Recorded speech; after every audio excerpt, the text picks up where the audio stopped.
Testing, testing.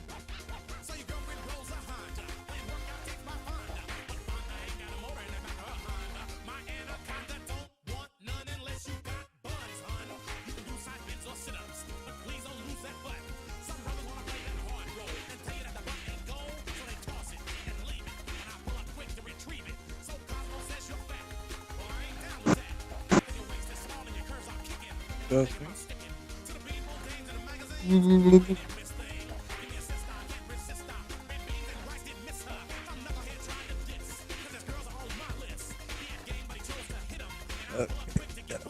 Little close. Hello. Still setting things up, but I think I'm almost ready. Got my microphone. Got my beverage. It's tea, by the way.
Alright, I think we're ready.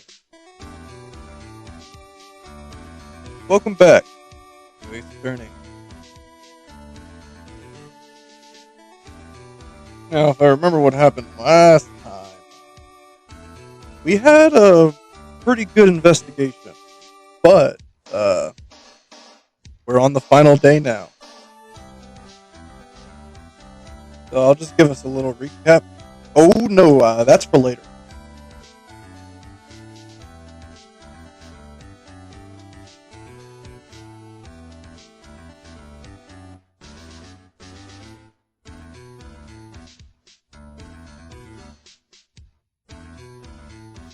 There we are.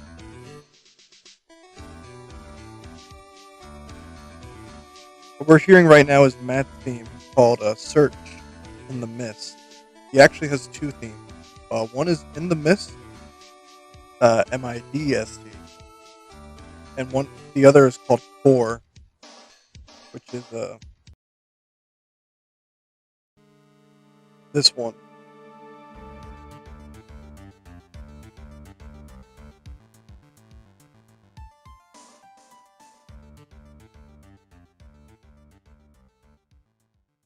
You're going to be hearing a lot of that theme, and not just from this case.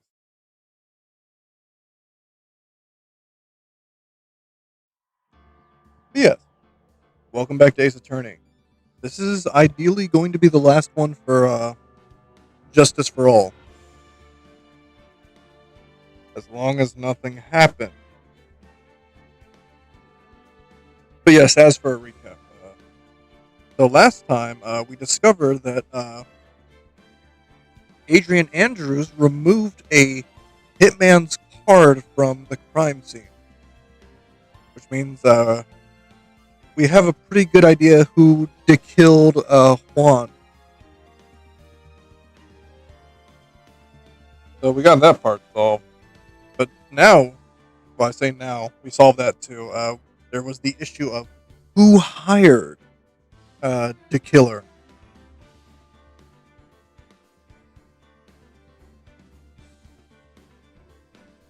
So we investigated the hotel, found out that Juan's room was bugged. There was a camera watching everything.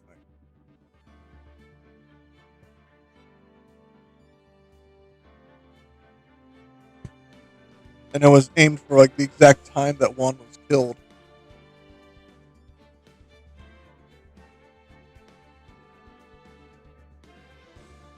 Yeah. Then Edgeworth put a giant bear in his pocket, which I need to draw at some point. I'm probably going to do that for one of the thumbnails of this video. Probably the last video, actually. Oh, you had a thought? Lay it on us. We still gotta... I'll give, like, a few more minutes before I officially start.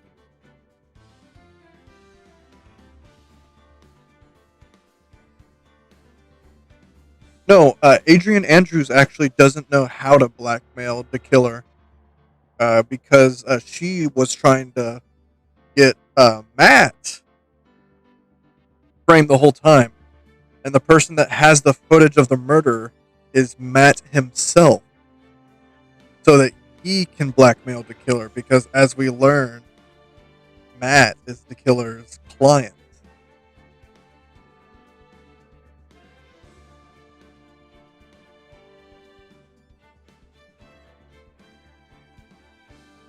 Oh. Whoops. Yeah, the killer has no idea Matt is planning on that either. Oh, yes. I sure hope my client doesn't plan on black. He sure wouldn't want to fucking do that. Oh, absolutely. But yeah, this is one of the first instances where our client isn't fully innocent because while, yes, he did hire the hitman, he, in a way, didn't actually physically kill Juan. He's still probably going to get charged with the murder if we let that happen because unfortunately, Phoenix is still in the position where he has to defend Matt, or else Maya dies.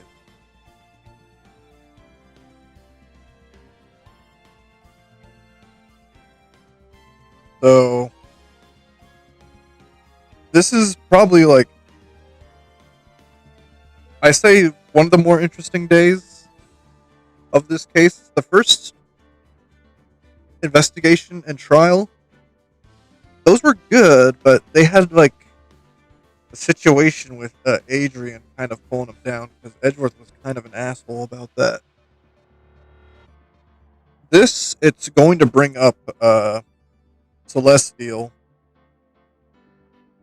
but it's going to be treated with a little bit more, or I say a little bit more, it's going to be treated with like a lot more respect.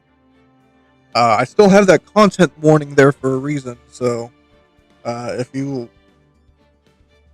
that subject is a little much, or the picture of it is a little much, then bite each other's dicks off. Now's your chance to leave. But with that, I think it's been enough time. Time to end off. Phoenix Wright, Justice for All. Farewell, my Turnabout. Trial. I hope you remember the beginning.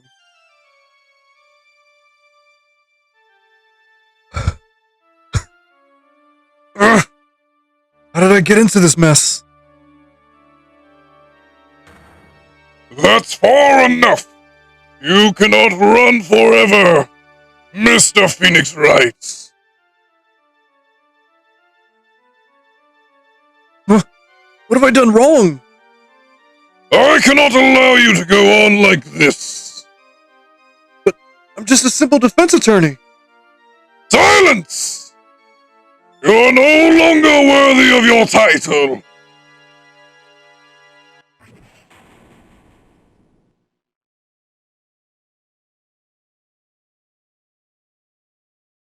I've had this dream before someplace, some time ago. As if this day was written into my destiny.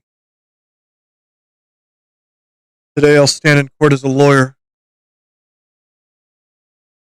Prove a killer innocence.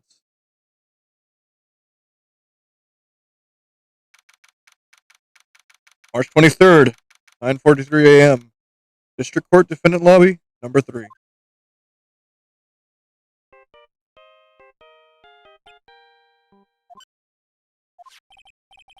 Hello, this is Phoenix Wright. You don't look so well, dude. You're gonna prove me not guilty today, right?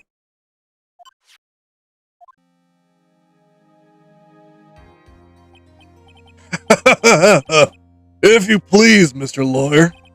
Remember, it's not just me. Your precious friend's life is riding on today's verdict, too. Ugh. Now listen up. You better get on guard and guilty sentence, okay? If you get that creep slime bag and not guilty, I'll never forgive you. Ever. Maya. Phoenix. Mia. Maya. How's Maya? I don't know. You don't know? Oh man, did she just fucking turn into... What the fuck? He hasn't tried to channel me since yesterday. Mia. What am I supposed to do? Well, like I said, to the lawyer, the worst of times are when you have to force your biggest smiles.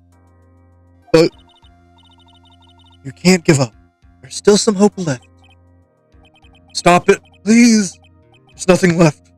Not here. Not anywhere.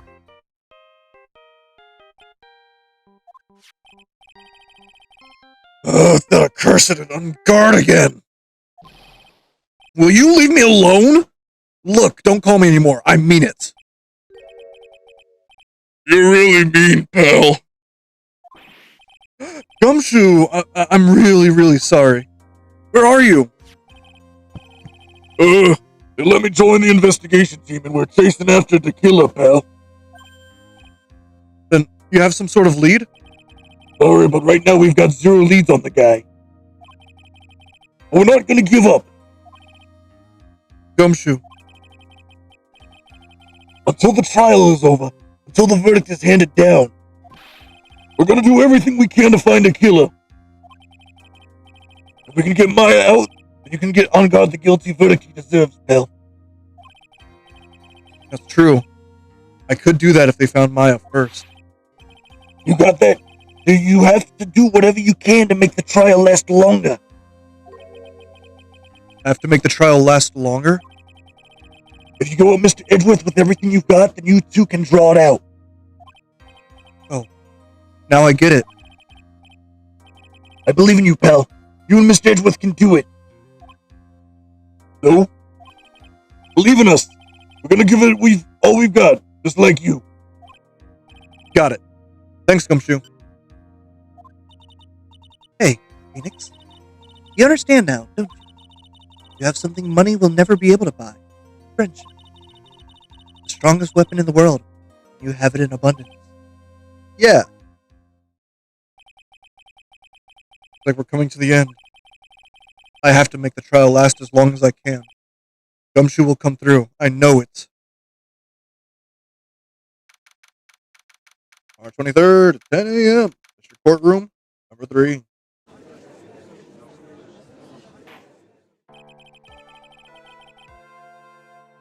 Court is now in session for the trial of Matt On Guard. The defense is ready, Your Honor. The prosecution has been ready for a while, Your Honor. Now, as I recall, we concluded yesterday's session with a big mystery on our hands. The mystery being what exactly was Miss Adrian Andrews' role in this murder. That is to say, she really connected to the crime itself. Mr. Edgeworth, if you would please inform the court of today's proceedings. Adrian Andrews. She forged evidence that threw suspicion onto Mr. On Guard, and then proceeded to escape the crime scene by wearing a nickel samurai costume. The guilt of these actions are those which she cannot escape. You're saying she is guilty after all? I'm not finished, Your Honor. Miss Andrews has nothing to do with committing the actual murder. I would like to direct the court's attention to this card. What is that? It looks like a shell. This is the calling card of a certain assassin. Assassin, you say? Yes. Juan Corrida was killed by a professional assassin. And the person who hired the assassin, his client, so to speak, is Matt On Guard. What a surprising turn of events. I won't think it's become commonplace by now, Your Honor. I know what's going on this time. Fuck. So I know that everything Edgeworth has said is true. But we still have to hold out as long as we can. At least, until Maya's safe and sound. Wonder how the trial will turn out today. This is one of the few times where Phoenix actually knows what's fucking going on. Now then, please call your first witness, Mr. Edgeworth. The prosecution calls the defendant's mentor, Mr. Will Powers, to the stand.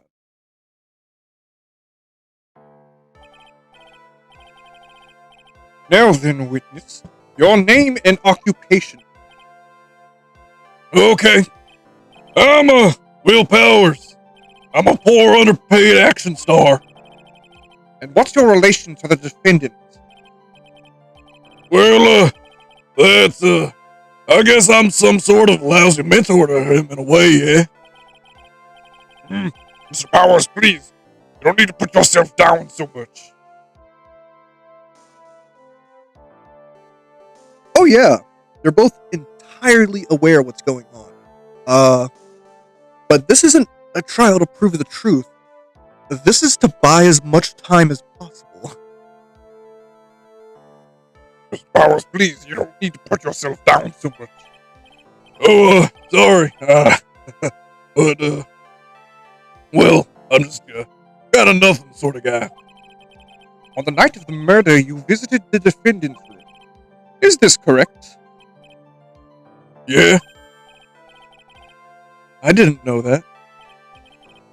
But, you know, I didn't actually get to see Matt when I went. All you need to do is answer what you're asked. Now then, I would like you to please testify about when you went to Mr. On Guard's room.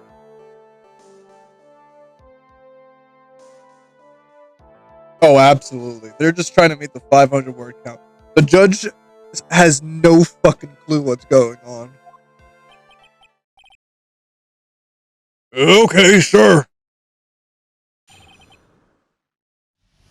Visit to Matt's room. After the award ceremony, I went by myself to Matt's room. I was standing there in front of his room, still in his nickel samurai costume. He was talking with someone. At first, I thought it was the bellboy. I watched the two of them for a while, but then I gave up and went back.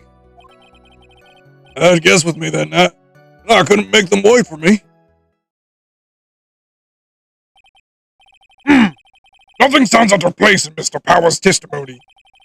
Talking with a bellboy is no big deal. If one assumes that the person Mr. On Guard was speaking with was an ordinary bellboy. What are you implying? Oh, you stupid motherfucker. Well, Mr. Wright, let's have your cross-examination, shall we? Looks like we're in another sticky situation.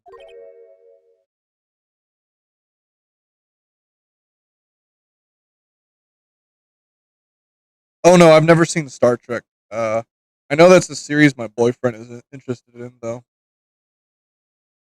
So I do have an interest in watching it at some point. Trap. Can you smell it, Phoenix? For us to find out more, we're just gonna have to charge in head first, right? Visit Matt's room. After the award ceremony, I went up to myself by Matt's room. Will Powers, you didn't read a single one of those lines right. The defendant's room. Why did you go there? Well, I'm his mentor, like big brother of sorts, and I wanted to say congrats. What's wrong? Why did you stop? Mr. Wright? What is it? You're gonna try and trick me in a corner, aren't you? Huh? I know I'm just a poor underpaid action star, but, I'm not the killer. No one said you were, Mr. Powers. Oh, please don't trick me.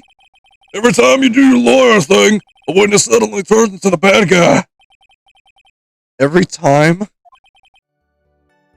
Witness. I will personally talk to the defense at a later time. So for now, please kindly cooperate and continue with your testimony. I will personally talk to him later. Sorry. So you went to the defendant's room, and then? Oh, absolutely.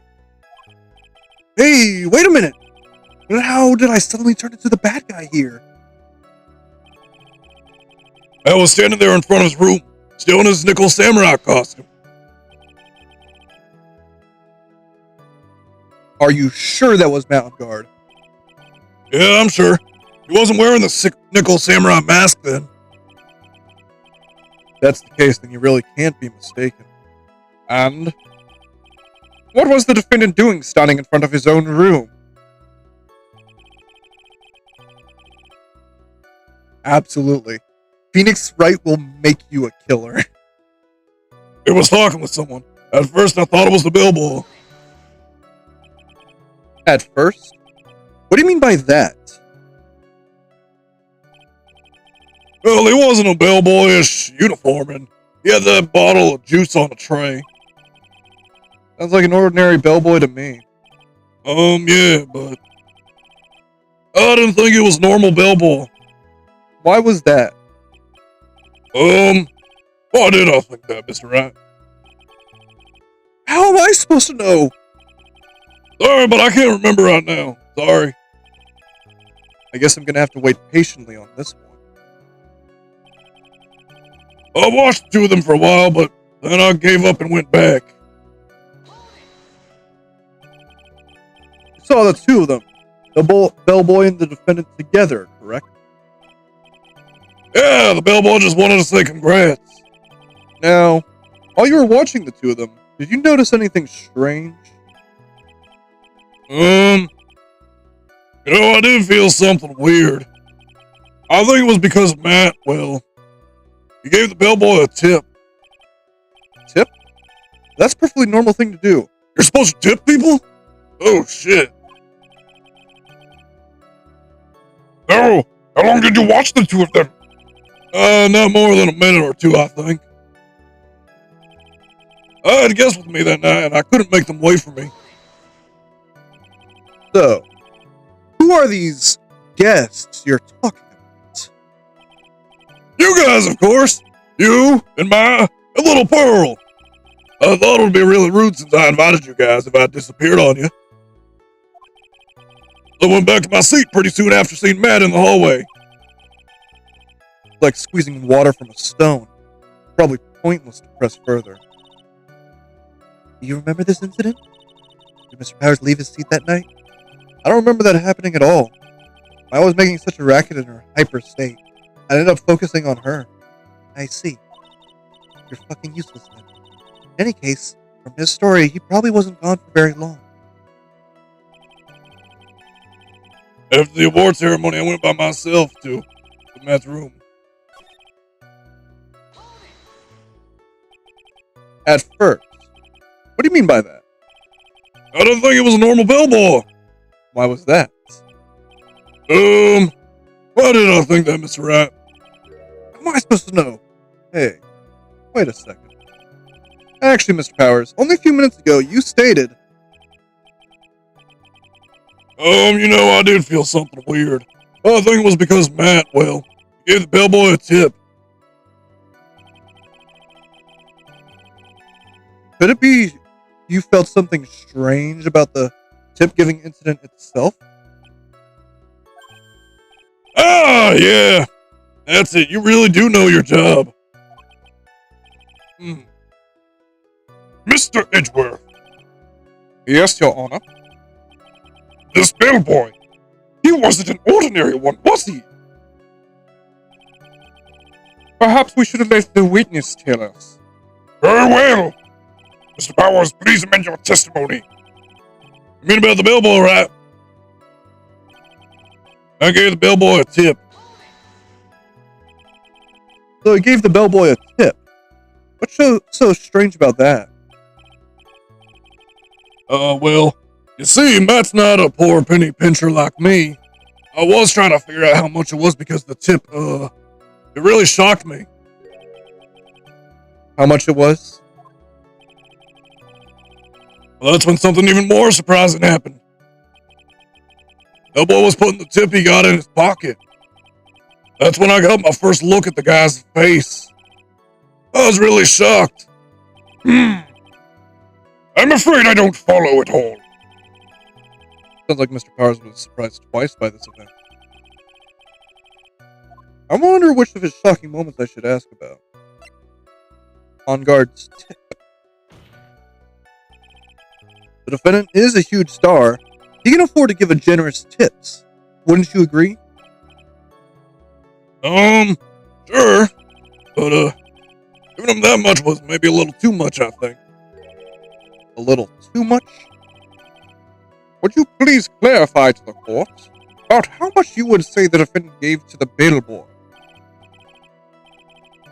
Honestly, I don't know. I can't even begin to guess. Why is that? Because he gave the bellboy a really, really fat roll of cash. A roll of cash?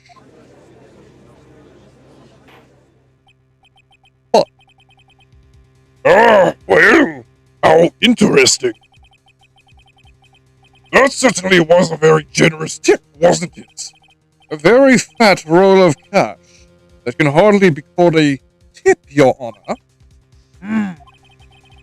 Judge is beginning to look awfully suspicious of us.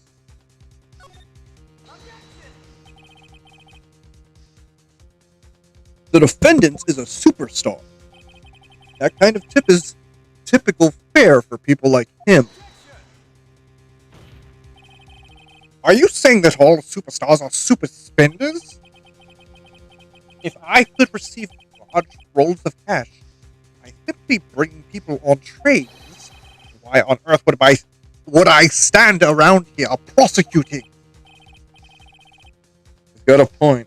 I don't even get paid, let alone rolls of cash for all my hard work. You don't get paid? So supposing that roll of cash was not a tip, what was it? Payment, Your Honor. Payment? Isn't it obvious? For the murder of Juan Carita. Then, the bellboy the witness saw. Yes, he was the assassin.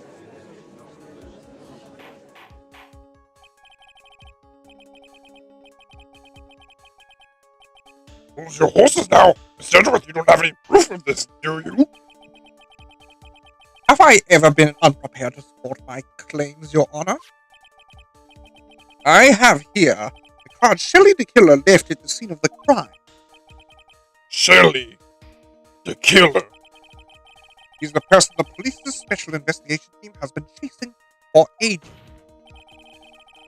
I am certain that the person the witness saw was this very assassin, Shelley the Killer. Really?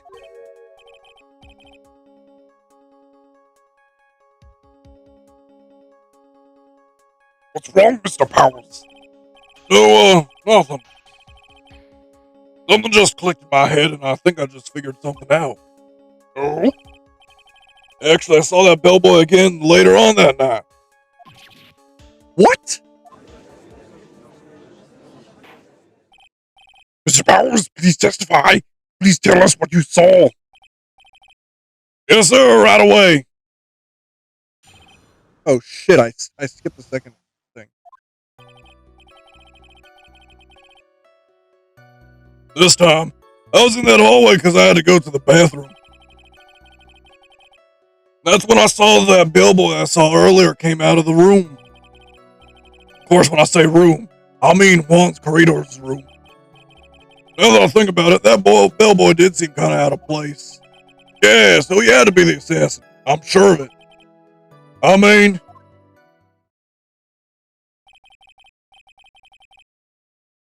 Thank you very much. That is all we need for now. Can I go home? Huh? But I'm not done. There's still more. Let us first establish that the bellboy was truly Mr. the Killer. Then we shall see. The bellboy came out of the victim's room. Guilty. And if the bellboy really was the assassin, then I think the answer is fairly obvious. That would be correct, Your Honor. Well, Mr. Wright, I believe it's your turn to entertain and make us laugh. This is no laughing matter. The second time. This time I was in that hallway because I had to go to the bathroom. Oh, that's not his voice. And what time was it? Oh, well, I don't remember. War ceremony ended around 8 p.m., right? And I went to the bathroom pretty soon after that. And then I came back. And then I went to the bathroom. So I guess maybe it was around 8:10 by that point. You're not one for details, are you, Mr. Powers? Sorry. I thought I could maybe catch man and say my congratulations. That's when I saw that bellboy I saw earlier came out of the room.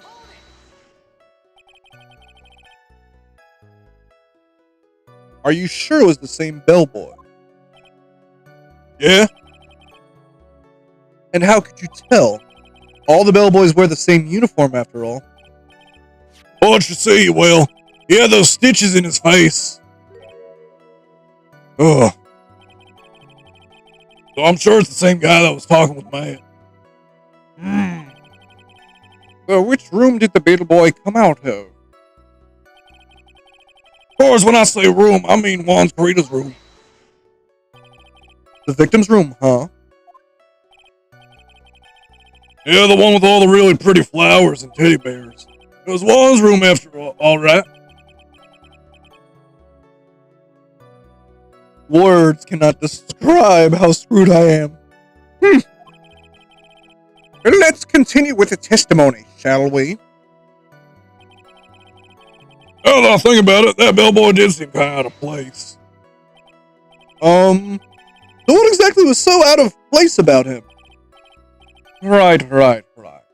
Why the insipid grin? Maybe because I have no idea what damaging thing he's gonna say next. Well, the bellboy was empty-handed.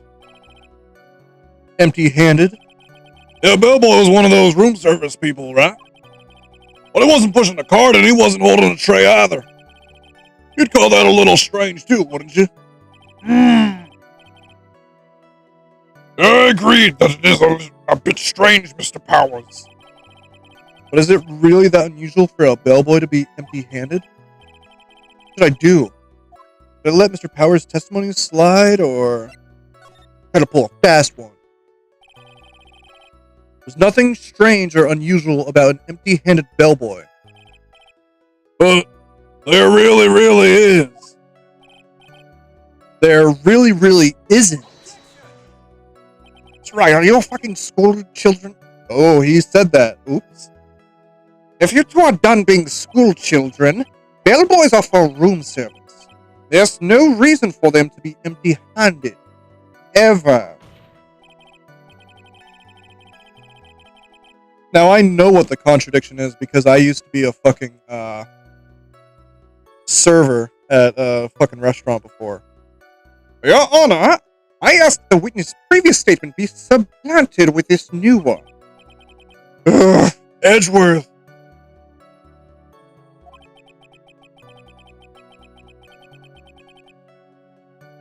You're gonna do whatever you can to make the bellboy look suspicious? I see. Very well, this court recognizes and grants the prosecution's request. Mr. Powers, if you could amend your testimony, please.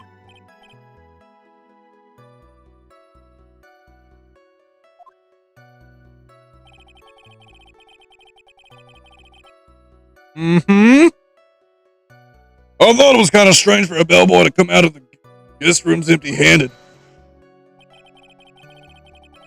You're saying that it's suspicious for him to be empty-handed? Yeah, really suspicious. I mean, when I first saw that bellboy, he was holding a tray in his hand. There's a bottle of juice and a wine glass on it. Juice? What kind of juice was it?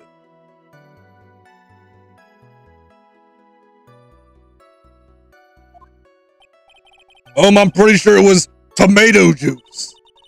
We could come up with some sort of reason as to why he would come out empty-handed. Some sort of proof, then. I think we can dodge the bullet on this one for now. Proof, huh? Sounds like another job for the court record. Yeah, so he had to be the assassin. I'm sure of it. Please don't be so quick to judge. But it's a kind of a family thing.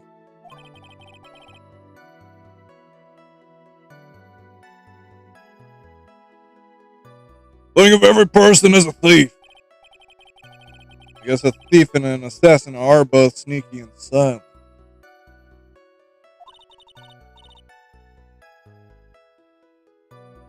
That's not the point, Phoenix. In any case, if the bellboy was the assassin, it would be very bad for us. But he really is the assassin, you know? Yes, but can't give in yet. I want to prolong this trial for us as long as possible. You're gonna have to pull some cheap tricks on this one.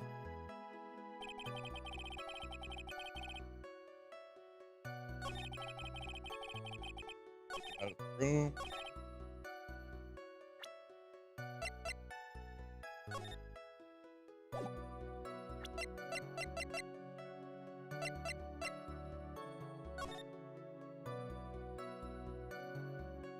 Hey, what's that?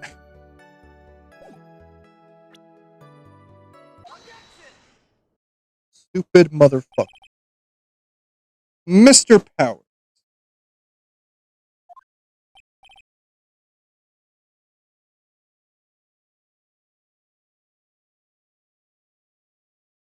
Oh, absolutely.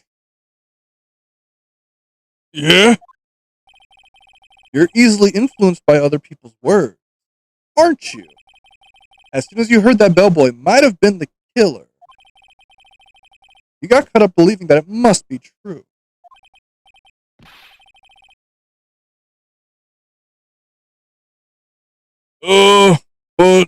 But isn't he really suspicious?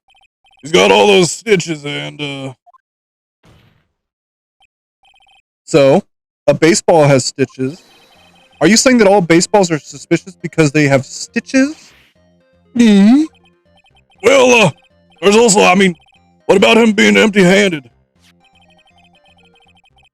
I would like to ask the court to please take a look here.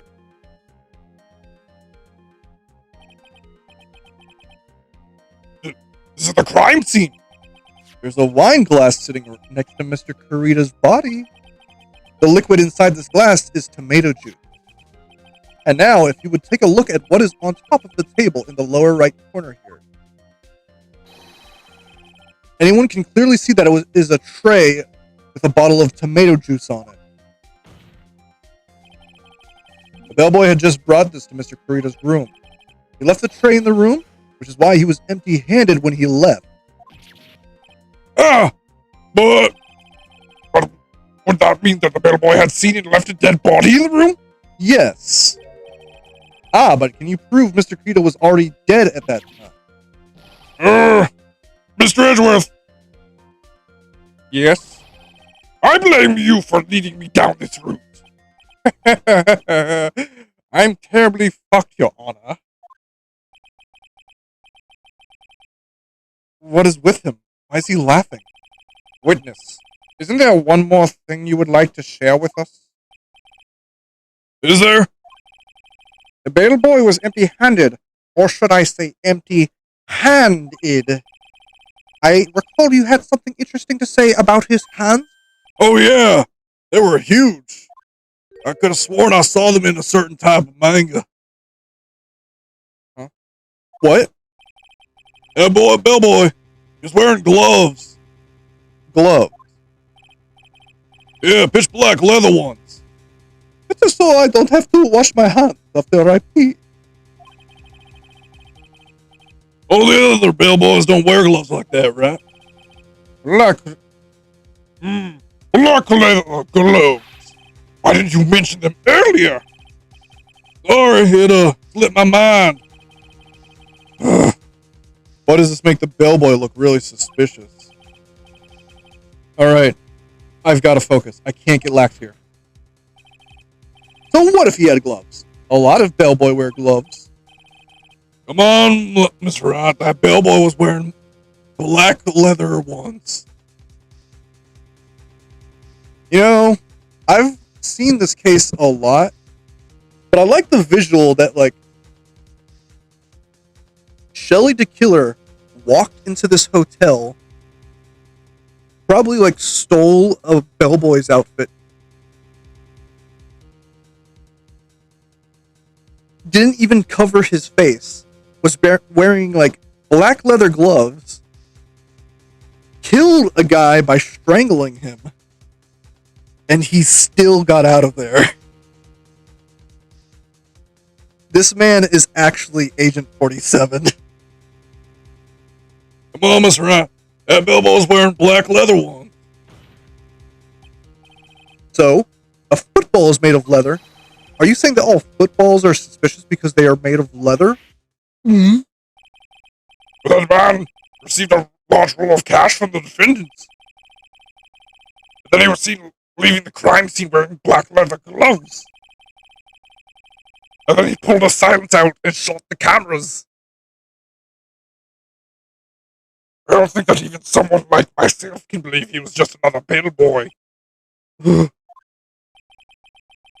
seems that we have finally come to an understanding. Now then, witness, please continue with the rest of your testimony. The rest? Oh, yes, please tell us more. Okay. Their second meeting. After leaving Juan's room, the bellboy went and just knocked on Matt's door just like that. He gave something to the person inside the room. Then the old guy just left without even going into the room. After that, I went to the bathroom and, then back to my seat.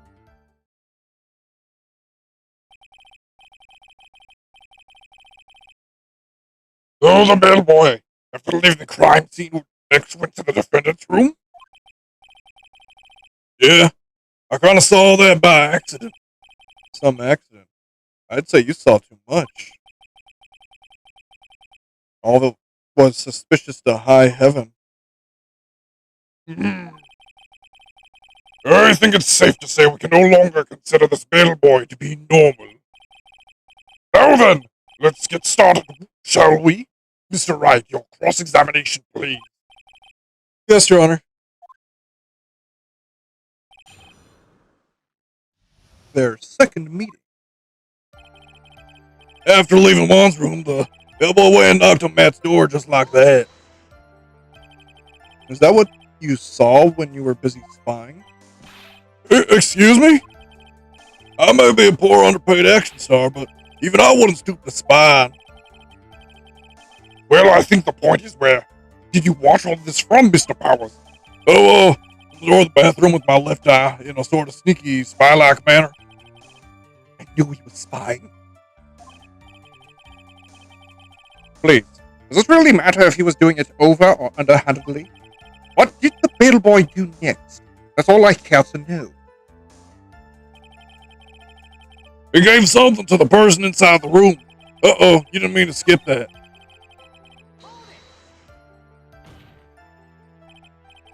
I said hold it. Okay. That's better. What kind of statement is that?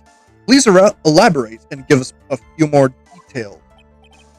Oh, okay. I should probably ask him only one question at a time.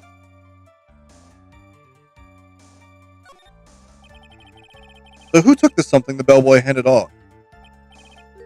Actually, I don't know. What do you mean? I'm sorry, but I only saw the person's arm. Only an arm? And you're saying you didn't see the person's face? Yeah, Well, it was Mr. Argard's room, correct? So it only could have been Mr. Argard himself, I'd say. And then, what did the bellboy do after that? oh, so after he gave the person inside the room the thing, then the old guy just left without even going into the room. Where did this bellboy go after he left Mr. On Guard's room? He opened the door to Viola Hall. Went in there, and who knows after that, right? I do. After that, I went to the bathroom and then back to my seat. Well, Mr. Powers' testimony, Well, Mr. Power's testimony just now was just as vague as his first. a little troublesome, isn't it? I'm sure if you press him enough, everything will become clear. Although, it just makes it harder on us, doesn't it? Talk about a lose-lose situation. This is why I like this trial so much. Phoenix has to do the reverse of what he's usually doing, while also trying to do his job. Did you see anything strange, suspicious, or just out of the ordinary at the time? Oh yeah, I saw that one thing. What? You saw something else? There was this jittery alien with a ray gun.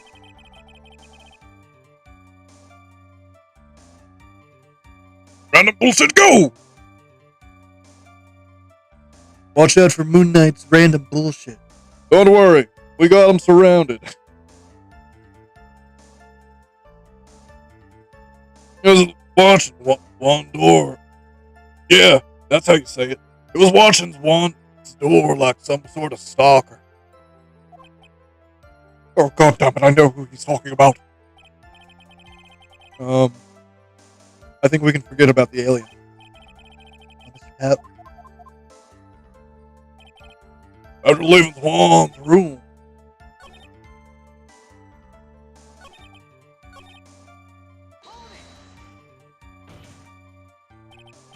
I said hold it.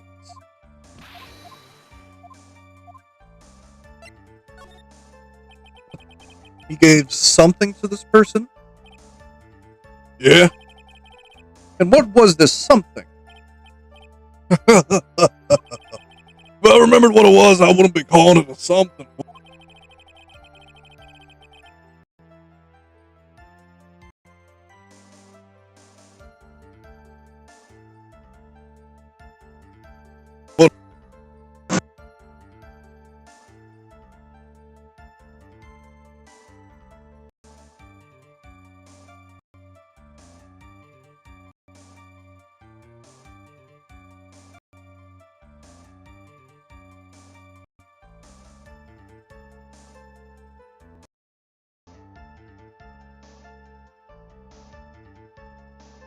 Oh, back.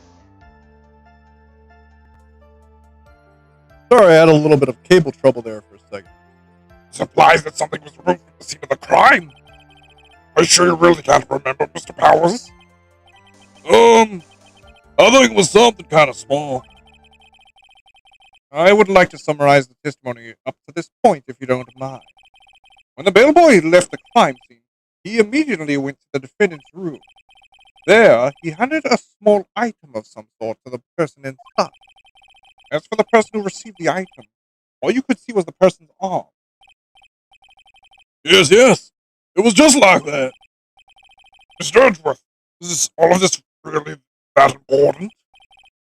Of course, Your Honor. I think this is of the utmost importance.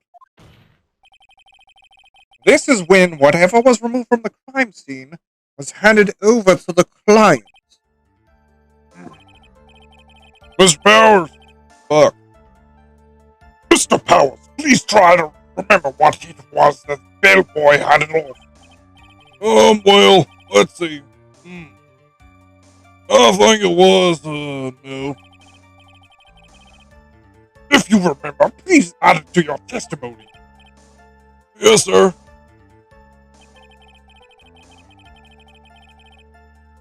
I saw it again. I could say for sure, but I think it was some sort of wooden statue.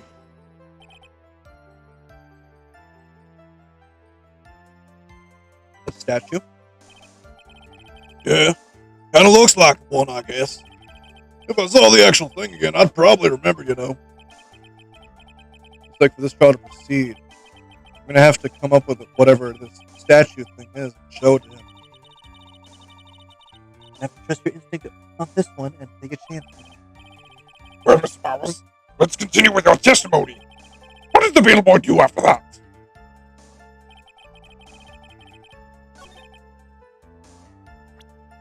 I know what it is. A wooden bear-shaped figurine. We found this in Matt's house.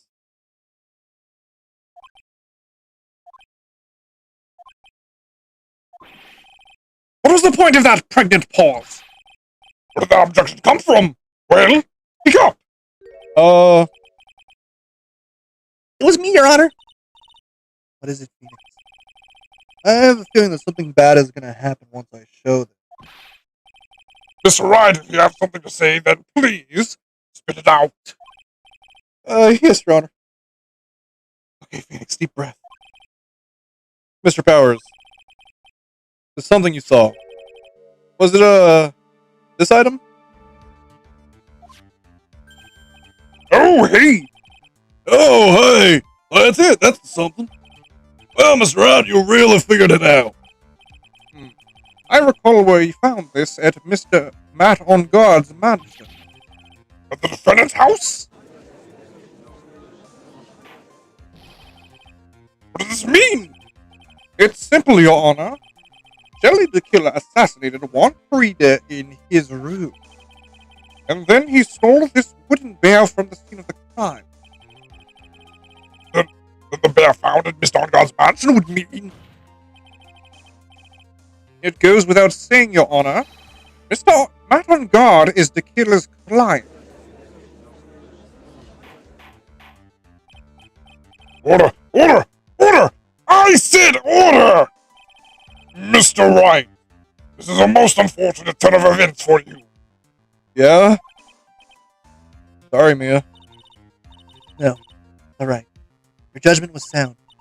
Actually, I figured the bear would come. If not now, then it would have later on. Even if you hadn't shown it to the court, I'm sure your friend Edgeworth would have. I almost forgot that he knew about it too.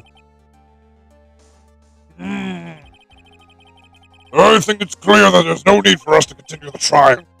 Can't let this happen. I have to do something. There has to be something we've overlooked. Your Honor, a minute, please. Yes, Mr. Wright? There's still a few points left that we have not fully explored. What are you trying to pull? No? Well, we can't have that. All right, Miss Wright. What questionable point would you like to explore further? The person who received the bear.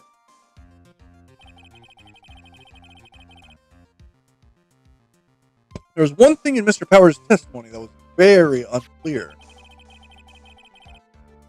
That is the identity of the person who received the bear. He gave something to the person inside the room. I'm sorry, but I only saw the person's arm. As long as we don't know who it was that took the bear. We can't be sure. Ah!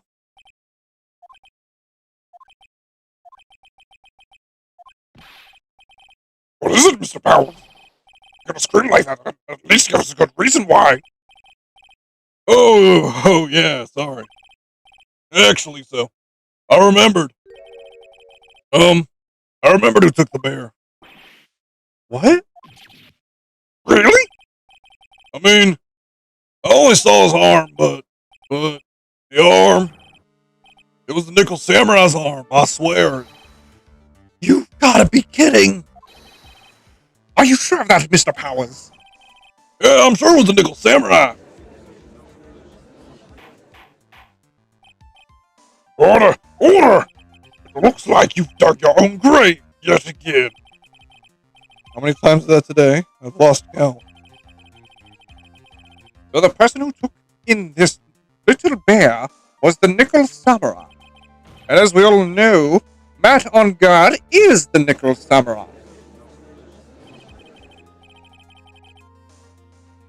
Thanks to the defense, we've made that all clear. What am I supposed to do now, Mia? Help! You don't have time to act long. You've got to find another angle to attack this from. Hurry! No, I will bring this cross-examine it.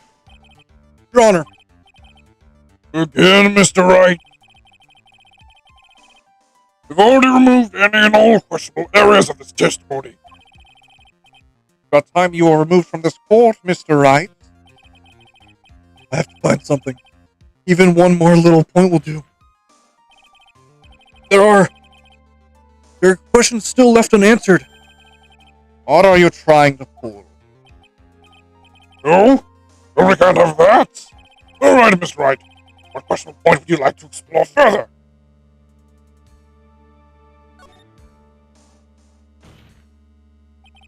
Mr. Powers' testimony, of course. I know that my testimony was shaky, but Your inanity stupefies me, Mr. Wright. We have already clarified all questionable points during the cross-examination. Just now. Good. Wasting time like this, calling this testimony questionable, I'd say it's your head that's questionable here. Ugh. yes, I agree. Cross-examination went smoothly and there was nothing wrong with the testimony. Now then, I believe... Please, wait. You're being very persistent today. I can't let it end like this. I know my outburst just now was a little questionable. Questionable indeed. But really are some questionable points left to discuss, Your Honor.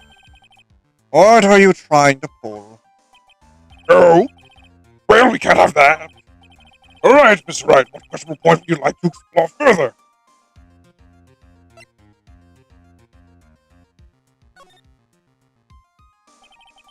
There's one thing in Mr. Power's testimony that was very unclear. That is the identity of the person who received the bear. He stumbled to the person inside the room. I'm sorry, but I only saw the person's arm. As long I didn't realize this was going to all be the same.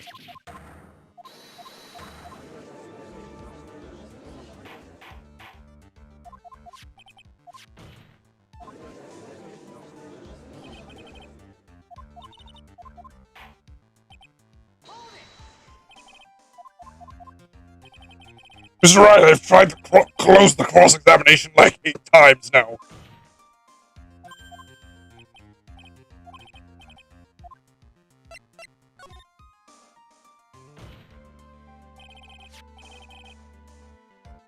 I think it's fairly obvious that the bear itself is very questionable. Yeah, Mr. Wright. This was found at Mr. Onguard's mansion. However, Mr. Onguard was arrested at the hotel that night, which means that since the murder occurred, he has not had a chance to go home. Oh! I think Your Honor has already figured out what I'm trying to say. It is not possible that it was Mr. Onguard who took this bear to his mansion. Why, that's very true. We didn't consider that point, Mr. Wright. There's no way time-wise for the defendant to have taken this bear home. You possessed reverted. You haven't gotten the best of me yet, Mr. Wright. Huh? I remember it clear as day. I remember what you muttered to yourself at Onguard's mansion. We have this area completely surrounded. There is no way for him to escape. Can't believe it. That butler, all this time, he was the killer. The killer and Onguard were working together, so to speak. And the killer was hiding at Onguard Mansion as its butler. What a bold move! The bear figurine was brought back to Onguard Mansion by the killer himself.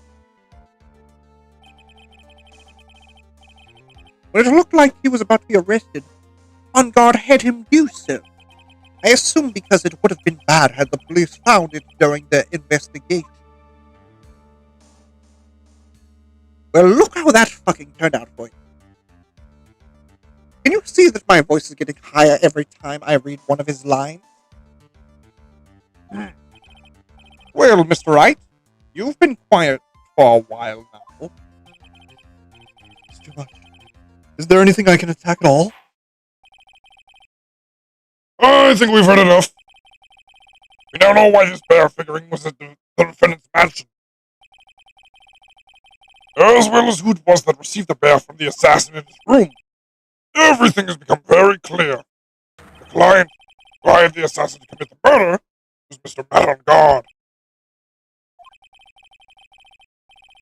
I see no reason for this trial to continue. Therefore, I will now hand down my verdict. Thank you, Your Honor, for your understanding. You see, Mr. Wright, you could not win against the truth, could you? I knew it would turn out like this way. After all, what Edgeworth has stated is the truth. Any last objections, Mr. Wright? Do I? What should I do? I will now announce my verdict. Only one way for me to drag this trial out. The only thing I have left is this one dirty trick. Your Honor, right now, we have these two reasons to believe my client is the assassin's client. Reason number one, he accepted the bear figurine from the assassin. Reason number two, The very same figurine was found at On Guard Mansion. However, it's possible that this is all the work of a certain other person. What are you saying? What I'm saying is, it's possible a different person is the killer's real client. Real clients? Yeah. Is this all you have? Now then, Miss Wright, let's hear your theory. Who do you say the killer's real client and therefore the real murderer? Your Honor, this is my badge.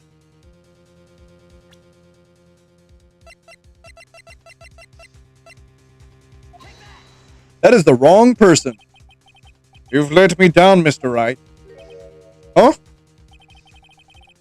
I know you are aware of the truth, and you are free to turn your eyes from it, but at least try to make some sense while you are doing so. I'll give you another chance. Don't squander it. Now then, Miss Wright, let's hear your theory.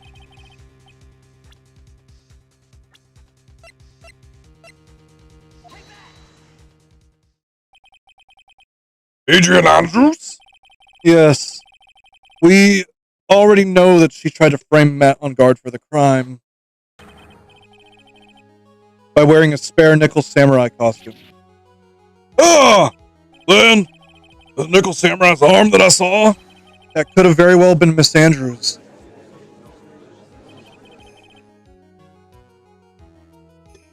But what about Mr. On Guard? If you would please recall yesterday's testimony, the defendant was taking a nap during the break period. That's right. Then, finding this figurine at Mr. On Guard's mansion? There's a very well laid out trap set out by Miss Andrews. Mr. Edgeworth, what is your opinion on this? I can't even begin to count the flaws in the defense's logic. Besides which, there is no evidence to support it. However, I can't fully discount its possibility either. What is with this trial? Come on, anyone can tell On Guard did it. I can't believe the defense would go so far as pin the guilt onto someone else. Yeah, it's unbelievable. And it's not someone petty like him. It's murder of all things. This is to save Maya. This is to save Maya. Even if the whole world turns against me, this is the one fight I can't give up on. Order! Order! Order! All disruptive parties will be forced to leave the courtroom. Your Honor, for the benefit of the defense, I'm willing to play along with his what-if game. Is what if game? Mr. Edgeworth? The prosecution is prepared to challenge the defense's theory. Mr. Wright, even you must have thought it strange and wondered, why would the criminal want this little wooden bear? He's right. The killer did specially bring that bear away. Did specially bring that bear to On Guard right away. Why do you ask? Is there something special about it? Absolutely. And I'm sure that once the court knows its significance, the true killer's identity will become crystal clear. Your Honor, the prosecution calls upon a witness who will clear all doubts against Miss Andrews. And who would that be? It's quite simple, Your Honor. Miss Adrian Andrews herself.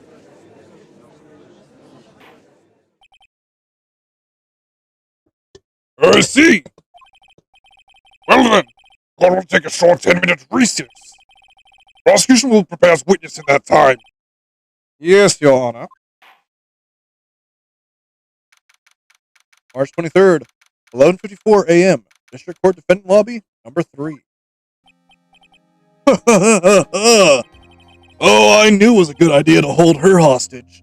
Don't you agree, Mr. Lawyer? But I never thought in your desperation you try to pin the guilt onto Adrian. Ugh.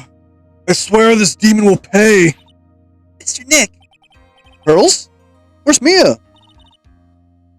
I don't know. Really strong power suddenly called her away. A really strong power? The Steel Samurai. Oh, Mr. Nick, your phone is... From Gumshoe. How's it going? Have you been hanging in there, pal? Yeah, sort of. We just barely found something to latch onto. That's good, pal. What about you? Anything yet? Have you figured out where the killer and Maya are? We still don't have any leads, but What? We don't have any more time. if we had just one, even a single clue would be really helpful. I was only able to come this far because I kept thinking to myself, I've got to keep the trial going until Maya's been rescued. But have I just run out of luck this time? Is all our hope for naught? A tent. A tent? I could see a circus tent. Mia! Looks like Maya was unconscious until just a few minutes ago. As soon as she woke up, she called for me. So was Maya that called you away? She's locked in a dusty little room right now. But I can see a circus tent outside the room about 300 feet away. This is an aspect that I think is really cool that, like, doesn't get explored far more enough. Mia's basically fucking teleporting between bodies. Gumshoe! Is there a circus in town right now? There's only one, pal. The Berry Big Circus. She's as good as dead, Gumshoe. Maya's somewhere within a 300-foot radius of the main tent. What? Okay, hold on a second, pal. Hey, Charles, circle that map. Got a 300-foot radius from the main tent. Hurry! And? I could see a mailbox under the window, just outside. Gumshoe. It's also a mailbox. Okay, what else? What else, Mia? Sorry, but very small window. I couldn't see anything else. I feel like I was in an old office building. Maybe the third floor or so. Alright, an old office building. Good stuff, pal. Okay, just hang in there. Just a little longer, pal. Wish us luck. Good luck. I'll call you later, so don't let your battery die, okay, pal? Mia, Maya's not hurt, right? She's in a pretty bad state, Phoenix. She's being starved. Gumshoe. Please hurry. Looks like we're out of time. Are you alright, Phoenix? Only a matter of time before Maya's rescued. I can do this. I just have to make this trial last a little longer.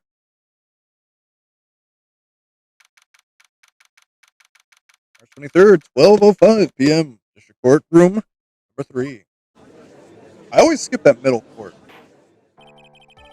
Court will now reconvene. Why are you saving? The killer, the man who murdered the victim, handed this to his client. From this, one obvious question arises. Why this particular item? I believe the answer to that question will be provided to us with the name of the real culprit. Now then, the prosecution calls the defendant's manager, Adrian Andrews, to the stand. Currently, the witness is accused of tampering and obstruction of justice. However, you have been called to the witness to stand today to ascertain who exactly is guilty of murder. I understand. Very good. Now, have you ever seen this bear before, Miss Andrews? Of course I have. you've seen it before. That's right. It's only natural that the witness has. Miss Andrews, could you please enlighten the court to this bear's secret? All right. Why does she? The bear figurine. Actually, this is an elaborate puzzle. If you know the correct order, it can be taken apart one piece at a time. At its center is a small cavity, just enough room to store a small item. Because of its complexity, if you don't know the order, you can't open the bear.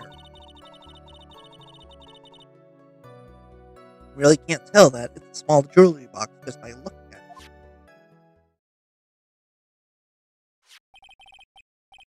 So this figurine, it's a container of sorts, is it? Yeah, looks can be deceiving, wouldn't you agree? Yes, this is superb craftsmanship. Oh yes, I nearly forgot. You may begin your cross-examination, Mr. Wright.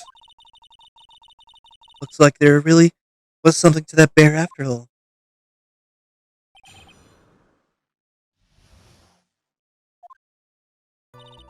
Actually, this is an elaborate puzzle. Puzzle? That's right. But it looks like an ordinary figurine. True enough. People who don't know, I'm sure they would never guess that this was a puzzle. What kind of puzzle is this exactly? If you know the correct order, it can be taken apart one piece at a time. Uh-oh.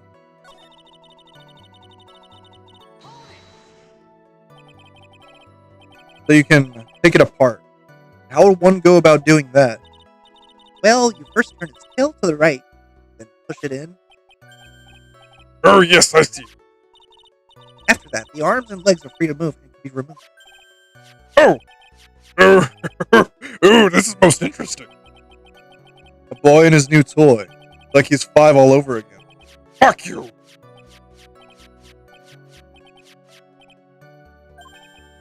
No! Don't mind me. Go ahead and carry on. I think he's lost it. So what?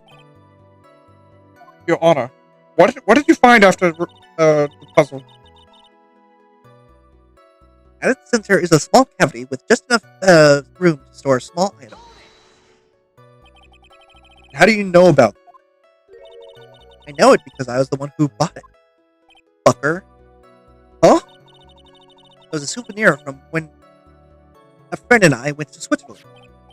Then this was a present from you? That's right. It was a puzzle in the shape of a bear, so I thought it would be perfect for Juan. It was a present from Miss Andrews. Witness, let's continue with your testimony. Because of its complexity, if you don't know the order, you can't open the bear. So who exactly knew how to solve this puzzle? Only the two, Juan and myself. It was a souvenir from Switzerland, so I doubt that there are that many people with this same bear in this country. Oh, you forgot that all of Swiss knows how to solve this puzzle too.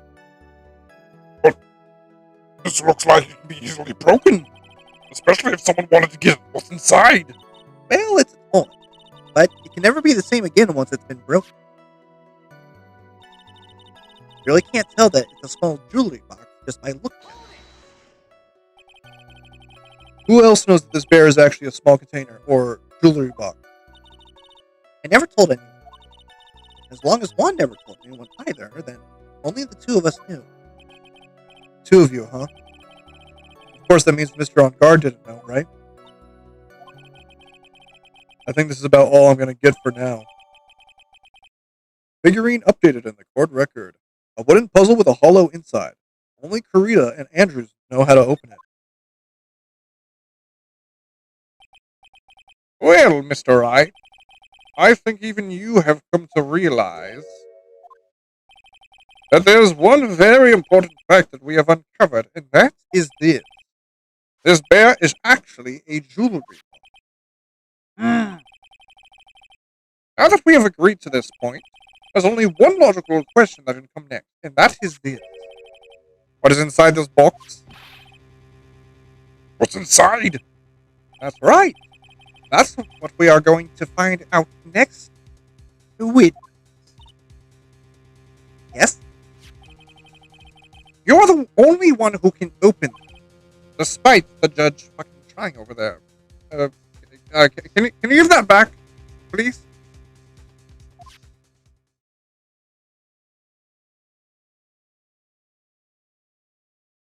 Painful silence hanging over the courtroom. All eyes are on Miss Andrews now that she solves the puzzle. With a click, I've opened it. Is this what you wanted? What is that? It looks like a note. I don't think we need to guess at what this is, do we, Mr. Wright? Yes, I'm going to be an asshole about this. It's the suicide note. Suicide note? Suicide note left by Juan Carita's former manager, Celeste Impact. Until now, no one knew of its whereabouts, but it was, as we suspected, hidden by the victim, Juan Carita himself. It seems that Celeste Impact had a very beautiful handwriting, and she just as beautifully signed her own name on this document. This is most definitely the note she left right before she committed.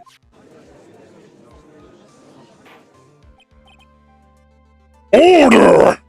Witness! Did you know about this? Yes, I did. I heard all about it from Juan. When I discovered his body, I looked for the bear. I wanted to destroy the note before it became a public. But I couldn't find it anywhere.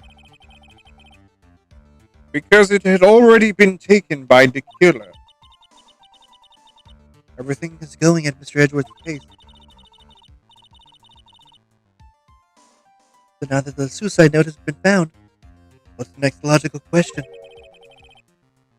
what is written on the note? That's right. At least, that's what I would think.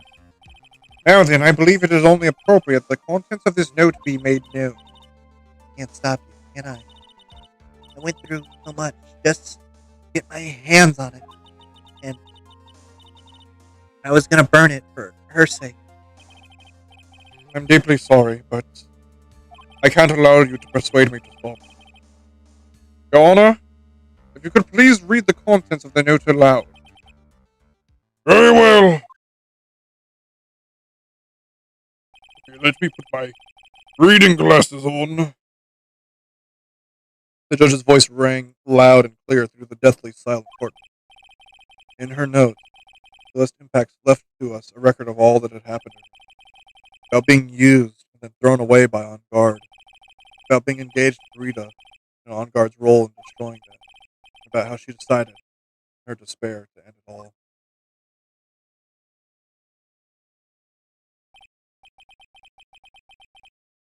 Oh, another aspect about this trial. The victim also is very well fleshed out and is also an asshole. And that's all Miss Impacts had to say. There's only one thing I would like to say here. The prosecution has no interest in slandering Mr. On Guard. Then what? Our intention, Your Honor, is to establish a motive for murder. Isn't that correct, witness? Yes. On the night of the murder, Juan was gonna make the content of the note public. Looks like I need to get closer when I'm voicing her. After the post-ceremony show, he was gonna hold a press conference. My word! Madam God values above all else his refreshing like a spring breeze image, which is why he had to stop the note from being made public. At any cost. Celeste, no.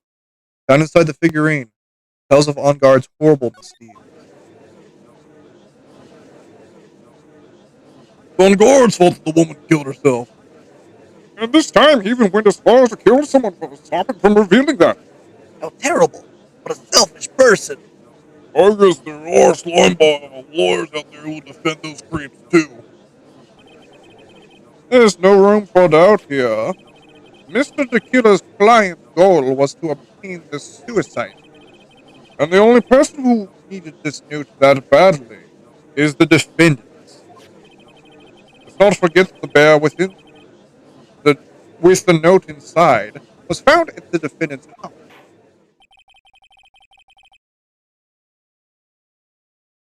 Seems that we have come to the truth at last. The defendant's motives were entirely selfish. He deserves no sympathy from anyone. How am I supposed to escape from this one? Why the hesitation, Phoenix? Gumshoe hasn't called yet, so you know what you must do. I know. I have to carry on and buy him some more time. Okay. There are two deadly pieces of evidence. The figurine and the notes. Maybe somehow I can find a way out of this situation through one of them. Gavel is already in the judge's hand. Hurry. Suicide note or the figurine. Which one of these should I pursue?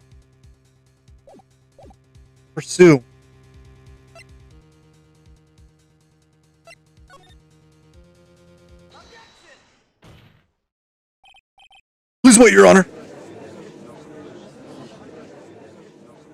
Oh man, look at that lawyer. You still going at it? It's like he doesn't care that he's trying to get a killer off the hook. I think Your Honor believes that Matt on guard killed in order to obtain this note. Yes, that is correct. That seems a little strange. In fact, I think there's a contradiction here. This note was hidden by Mr. Kurita until the night of the murder. If that is the case, I say that Mr. Matt on guard could not have known that what was written on this note. Oh, I didn't think of it that way. Exactly. But I did think of it that way. And I thought it was rather strange. No one in their right mind would kill for a note without first knowing what it said.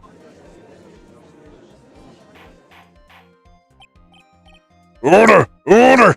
Order! Make a valid point, Mr. Wright. Mr. Edwell, what is your opinion? My opinion. I like men, Your Honor. It was just a flash, but I think I did rather well on this one. Unfortunately, I think he believes differently. I believe a show of appreciation is in order. Huh? The defense seems to be in love with wishing more despair upon itself. I would like to direct the court's attention to this. What is that? A very small video camera, Your Honor. This type of camera is commonly used as means of spying. Spying! What the? I thought that spy camera was in my possession. Matt on guard and the victim both thought of each other as the biggest rival. They even went so far as to use this type of item to find each other's weakness. And? The victim, Juan Carito, was being spied on. His personal life was being watched by none other than Matt on guard. Order! Order! Ahem. Mr. Wright, Yes, Your Honor? you... Don't tell me you knew about your client's spying activities. Well, sort of. Sort of is not an acceptable answer, Mr. Wright.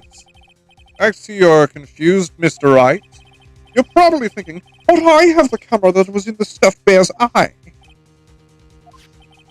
But this camera that I have is not the same one. Last night I searched the victim's house on a hunch. Using this. Gumshoe's bug sweeper. By the way, Mr. Wright, the defendant's fingerprints were found on this camera. But on God's fingerprints were on there? Well, Phoenix, looks like we're fucked. It looks like those cameras were hidden all over the place, huh? What am I supposed to say to that evidence? I think this is the end. It's fairly obvious that Mr. On Guard learned of the suicide note through this. He was watching the victim all along. You got me good this time. I don't have anything to counter that. Hey! Now what's that lawyer thinking?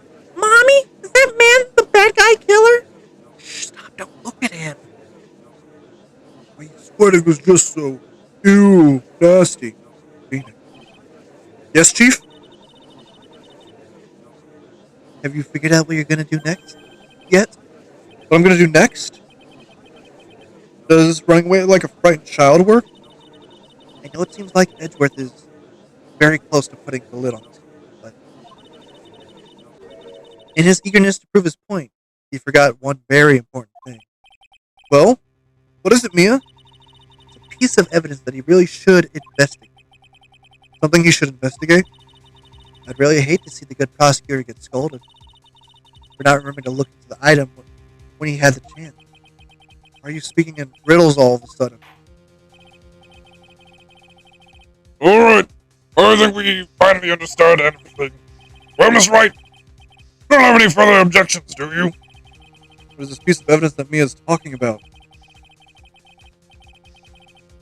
Can I figure out what it is that still needs to be looked at, or should I let it go? I have an objection, Your Honor.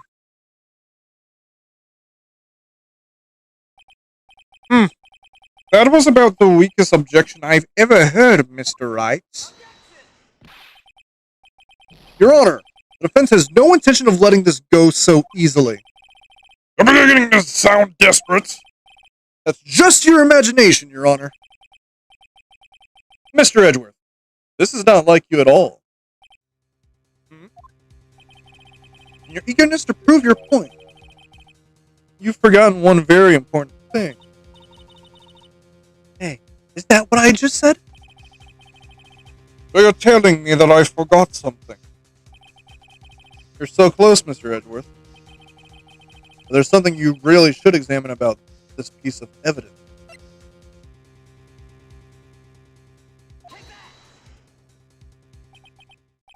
That is, this impacts a suicide note, right? Who knows? I mean, sure, this suicide note was found inside the bear.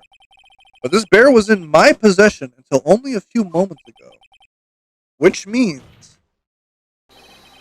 the handwriting on the suicide note has yet to be analyzed. Oh! So, as to whether this pivotal piece of evidence was really written by Miss Impact or not, that has yet to be even remotely confirmed. Mr. Wright, you can't seriously be suggesting. Mr. Wright! You. Are you saying the suicide note is a fake? Miss Andrews, you were the one who tried to pin this murder on Mr. OnGuard. Who's to say you didn't create a fake suicide note and put it into this bear? How dare you? Your Honor, the defense is indiscriminately accusing the witness again. There's no evidence linking the witness to the suicide note whatsoever. But if this is a fake, the witness is the only person who could have made it. What? Recall all the witnesses' testimony concerning this figurine. The only person other than the victim who could solve the puzzle is the witness herself. Ah! Miss Andrews, you wrote this note, didn't you? You wrote it so you could use it to frame Matt on guard. I did no such thing. Right. If you're going to pronounce the suicide note a fake, then show this court some evidence to support your theory. Mr. Edgeworth, you were the one who presented this scrap paper as evidence. That means the burden of proof lies with you, the prosecution. That is the only time you're going to see Phoenix pull that trick. That's enough. Mr. Edgeworth, can you confirm the handwriting on this suicide note? Ugh. It's as the defendant has stated, the handwriting has yet to be analyzed. If that's the case, it seems that yet again, we have reached a point where a verdict is impossible. That's impossible. This isn't good, Phoenix.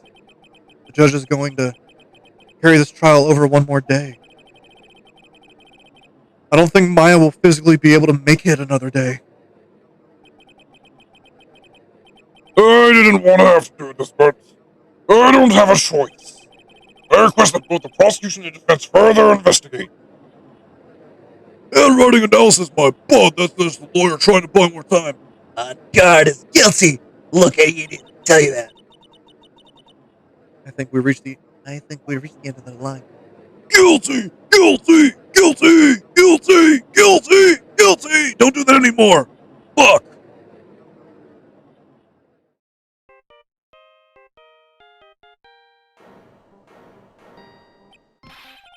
What does that sound? I left my phone on, Your Honor. It's Gumshoe. Hello, Gumshoe? What is with him? And what's with that sigh? Where's Maya? What happened to the killer? Yeah. He got away. What? I'm sorry, pal. I really am. I don't know what to say besides I'm sorry. I wish there was some way to make it up to you. I really do. Anyway, what's going on? We found his hideout, pal. But two of them were already gone. This is terrible.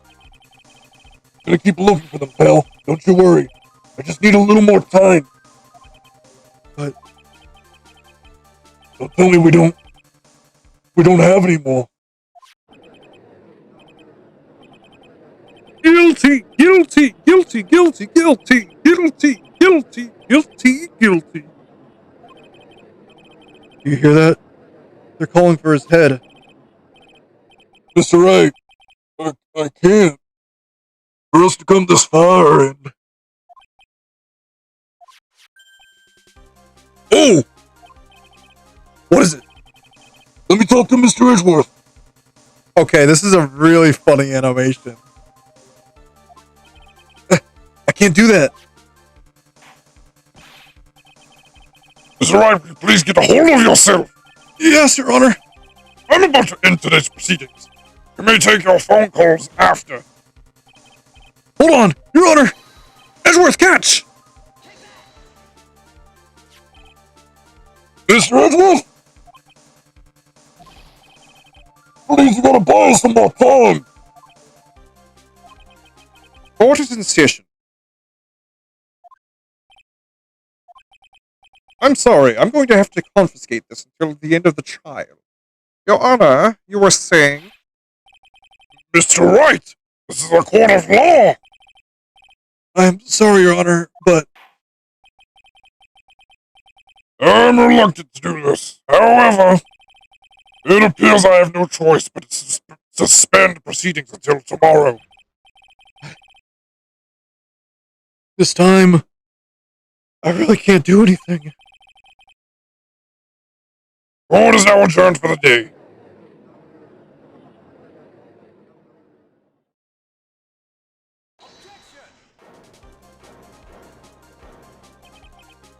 Please wait, Your Honor.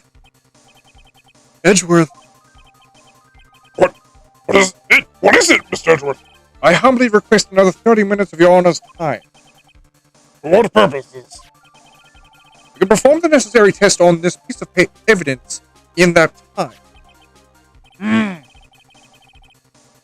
But can you really obtain your results in 30 minutes? I believe we can, Your Honor. But wouldn't it be better if we just adjourned for today and then reconvene tomorrow? No. 30 minutes. Please, Your Honor. That's all I'm asking for.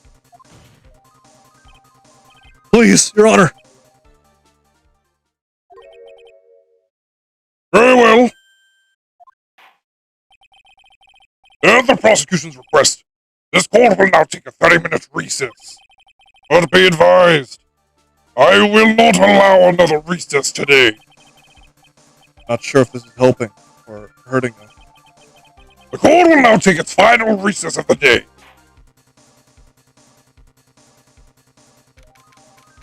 March 23rd, 2:04 p.m. District Court Defendant Lobby, number 3. Right, well, what's going on with Maya's situation? Killer. Looks like he got away again. 30 minutes? We can't find her in that time. Oh, here's your phone back. Report! Is that Mr. Edgeworth? We don't have time. Just spit it out! Right. Looks like we just missed him, sir. But the killer left a few things behind by accident in his rush to get away. A few things? Can we use any of them as evidence? Oh, I thought you'd ask, Bill. I've got the things he left with me right now, and I'm on my way over. Really? That's odd.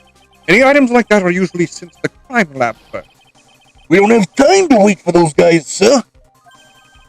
When those guys weren't looking, I swiped the stuff and ran. What? Well, I'm not a detective anymore, so I had to. I'm really sorry, sir, but I'm gonna put the law on hold for now.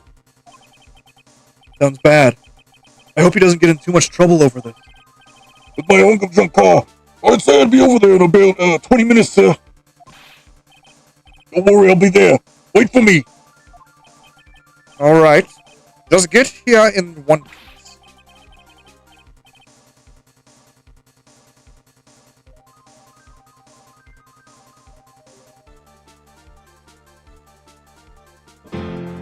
Can we get much higher?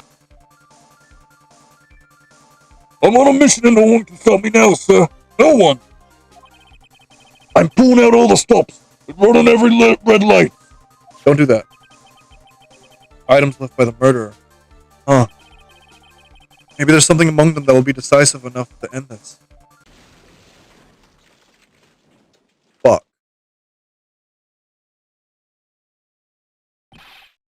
Hey, what's wrong? Detective Gumshoe, answer me! No one can stop me.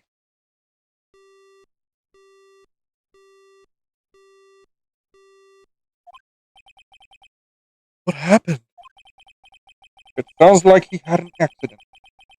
I'm guessing his cell phone broke as well. What was he thinking? We've got to hurry and call for help! But we have no idea where he is. His cell phone is broken. He wasn't driving a patrol car, so no radio either. Also, if we don't get those items before they do, the police will take possession of them. No! We can't let that happen! Well, there's a way we can find out where he is, then we stand a chance. Why? Why did Gumshoe have to get into an accident now? Is there any way to find out exactly where he is at this moment? There's a way. That's right. There is a way. What? How? I'm sure we can find out Detective Gumshoe is through this.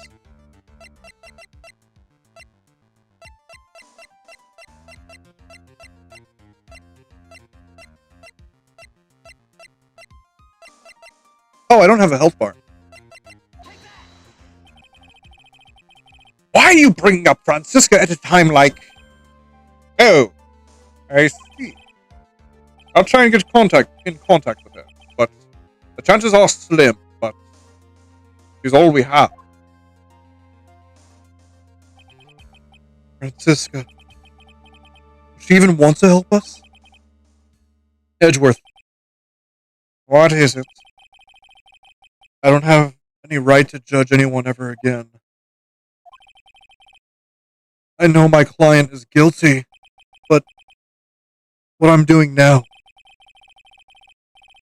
I'm pitting the guilt onto someone totally innocent and using the evidence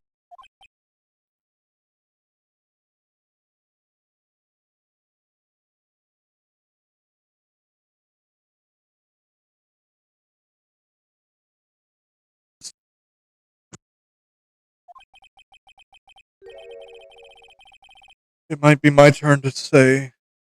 Defense attorney Phoenix Wright chooses death. Right.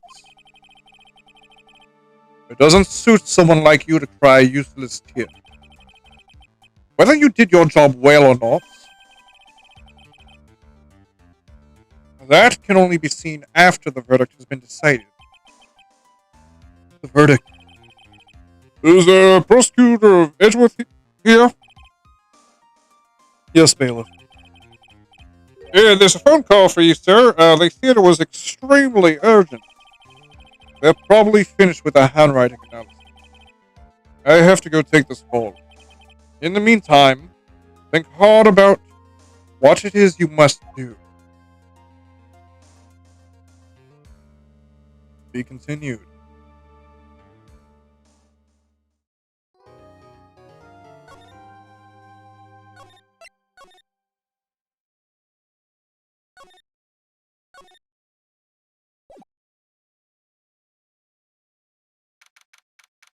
March 23rd, 2:35 p.m.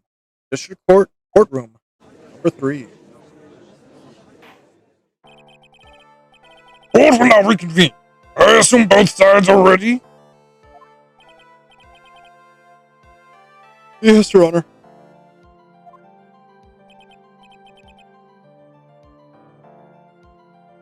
Yes, Your Honor. I can understand the defense acting like this. But, however, why do you also seem distraught, Mr. Edgeworth? It's nothing, Your Honor. What's wrong with Edgeworth? Like something unexpected just happened to him. Now then, Mr. Edgeworth, if you could please tell the court the results of the handwriting analysis on Miss Impact's suicide note. Yes, Your Honor. Unfortunately, we have discovered that the suicide note is a forgery. What? What do you mean, Mr. Edgeworth? This note was not written by Miss Impact's assailant. It is a fake.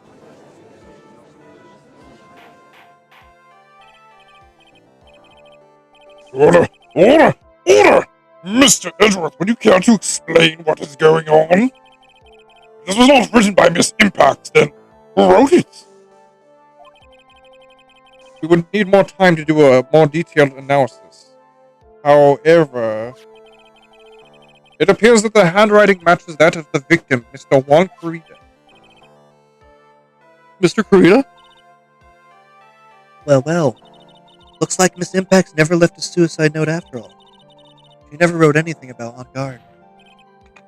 However, Your Honor, even though this suicide note is indeed a fake, Mr. On Guard could not have known that, and so the facts remain unchanged. Acting under assumption that it was real, he had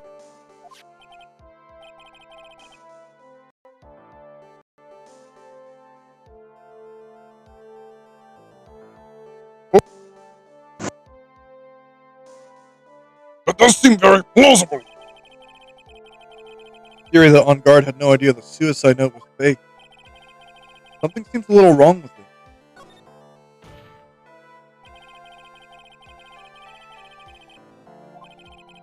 If anything, the prosecution has to prove up to this point is true. It's impossible for Mr. On Guard to have not known it was a fake. You see, I'm an attorney. Well, Mr. Edgeworth, your response?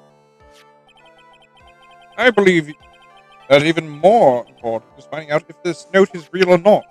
Whether the attorney's badge pinned to that man's chest is real. That is the million-dollar question. Yes, I agree. Ew. I'm going to take a wild guess and say that I messed up again. Actually, there's something I would like to ask.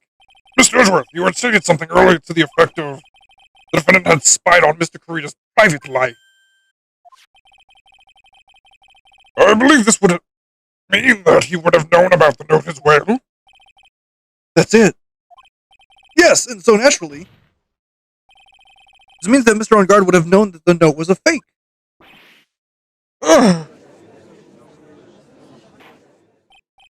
Order! See here, Mr. Wright. Yes, Your Honor? I was the one who thought of the spying thing. Jumping and stealing my thunder like that is simply... Oh, I can't even describe it. Yes, sorry. I could have even bragged about embarrassing Mr. Edwards to my grandchild had you not. For that I assign you a penalty, Mr. Wright.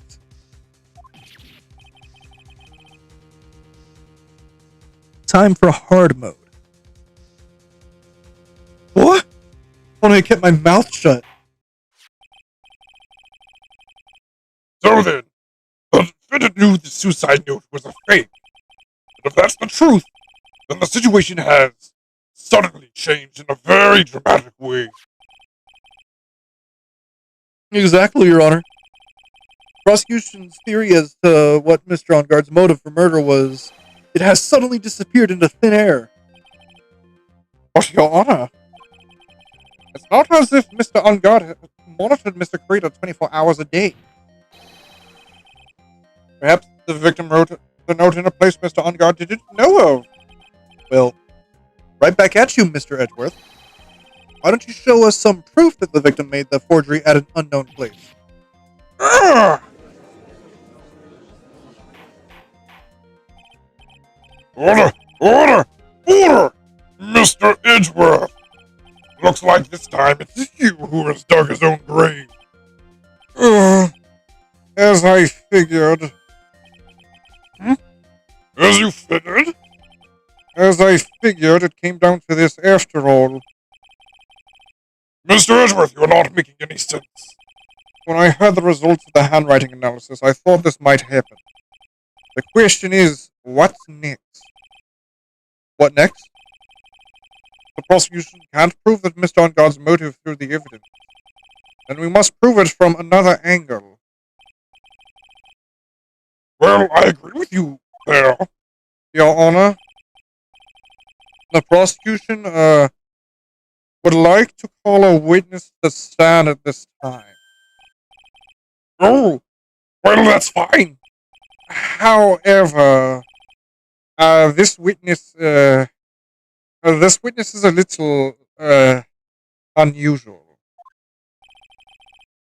Edgeworth stuttering? This is not like him at all. Unusual, well. What sort of witness is this person, Mr. Edgeworth? This witness is, one who is perfectly fit to answer once and for all, the question of who was it that hired Shelley the killer to commit the murder? You're not gonna fucking believe this. That's impossible. Who in the... No such person exists who can answer that question with such certainty. Yes, Mr. Edgeworth. Who is this witness? It's, Yes? Go on, who is it? the man himself. Mr. Shelley the killer. Oh, Mr. Shelley the Killer. Wait! Shelley the Killer? You mean the killer, I mean the assassin? Yes, Your Honor. He's coming here? To the witness stand? Well, yes, in a matter of speaking. I recognize that this is a very unusual circumstance, so, I ask for your permission. Well, Miss Wright, Yes? is this alright with you? Do I have a choice here? I really can't do that much else to drag this trial out. The defense has no objections, Your Honor. I wonder if it's really alright to do this. Very well, then. The prosecution calls its witness to the stand. Edgeworth, is there no other way left to us? Now then, witness.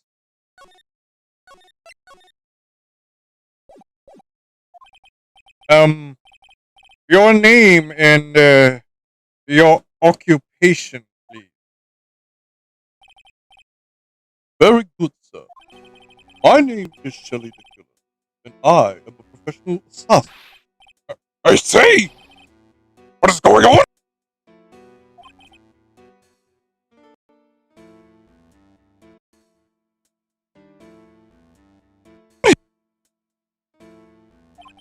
Your Honor? How can you remain so calm? What is the meaning of this two-way radio?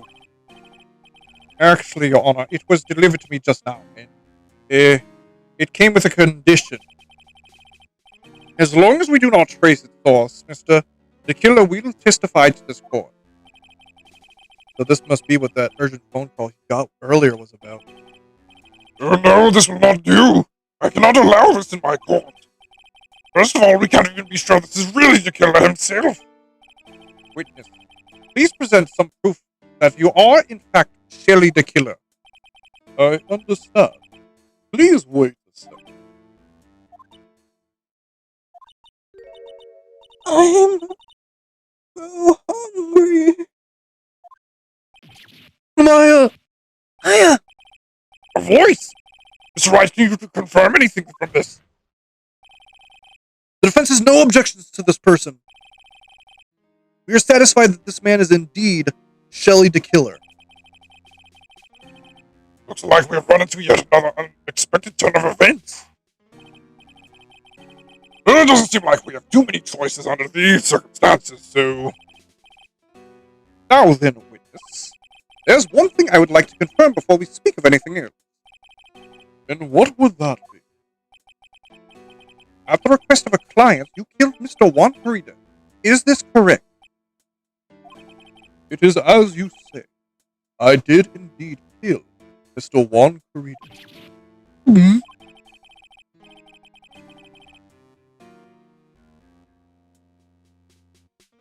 Now that we have answered that, let's move on to the name of your client. Very well. It's all just a bad dream, yes. That's it, a bad dream. Shelley the killer. What is he gonna say? About my client. There is something I must first state. To an assassin, nothing is more important than the trust between a client and himself. That is the reason that I am here today on this witness. It is my wish that you grasp this concept before I give the name of my client. Mr. Killer seems to be a very clever man. I'd almost say he seems to be mocking us. Of course he is, Your Honor. While he may appear to be our enemy, Your Honor, Mr. the Killer is only stating the truth. He is no hypocrite. He has always stood by this one belief. You mean about this trust between his client and himself thing? Seems to be a little of trust beyond what most people like me can comprehend. Well, Mr. Wright, are you ready to cross-examine the witness? Yes, Your Honor. No, we didn't know what's coming next, so stay cool and collected, Phoenix. About my client. There is something I must first state. We can hear anything you have to say later. Can you please just tell us your client's... I don't think you understand your place, Mr. Attorney. I said this is something I must first state. Do you know what the word first? Sorry, go on. Well, it appears this is one witness you can't badger, Mr. Wright.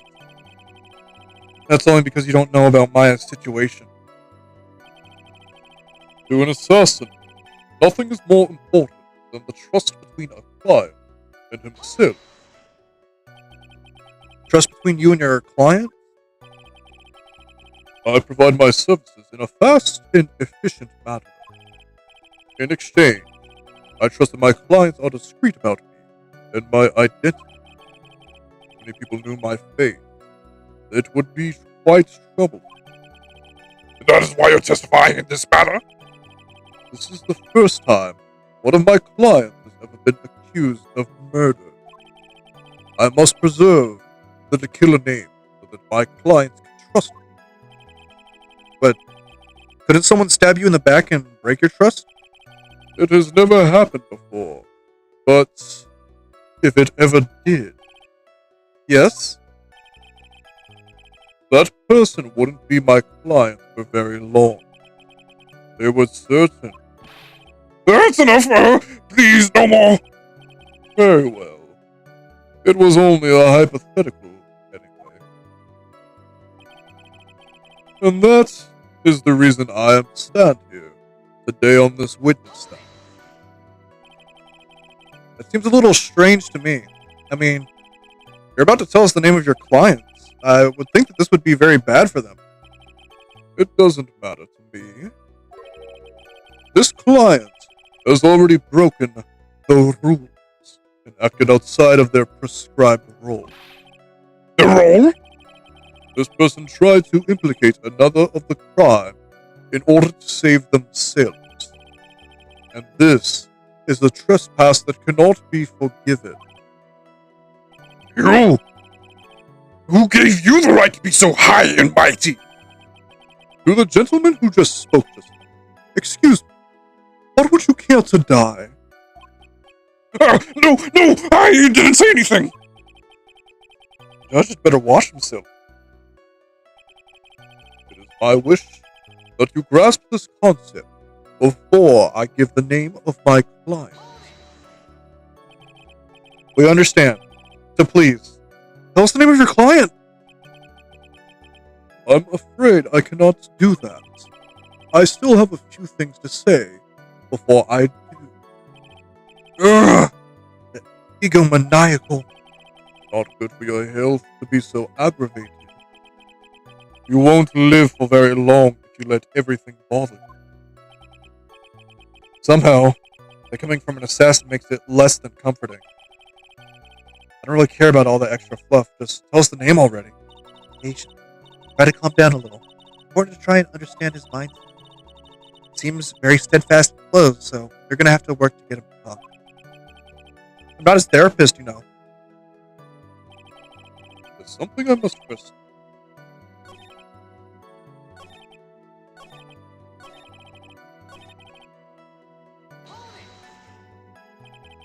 We can hear anything you have to say later. Can you please tell us your client? I don't think you understand.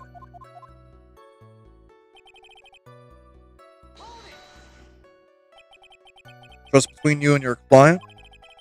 I provide my service.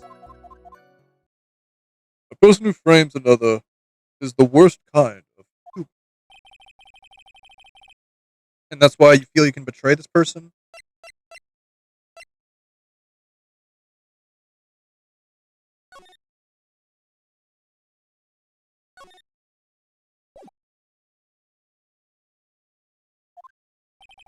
I have no trust relation with the client. Can't understand their assigned role.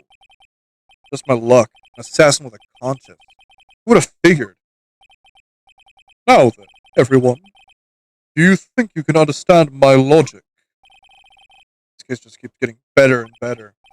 If you can't, then I'm afraid we can't proceed. Everyone understands your point, I think. Really. In that case, I believe I'm prepared to disclose the information you seek. You've made it crystal clear that you value trust over all else. I believe we are ready. Excellent. And that is the reason I am here today on this witness. Now then, I do believe it's about time I revealed the name of my client. Don't you agree?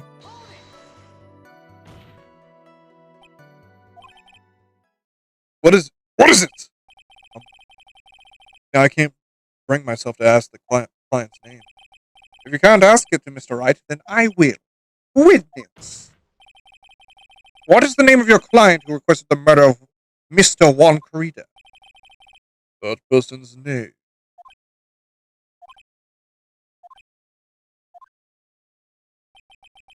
Adrian and What? Witness! That's not what you told me it was earlier. Pray tell, what are you talking about, Ross? I should think I know my own client, and it is Adrian Andrews. What?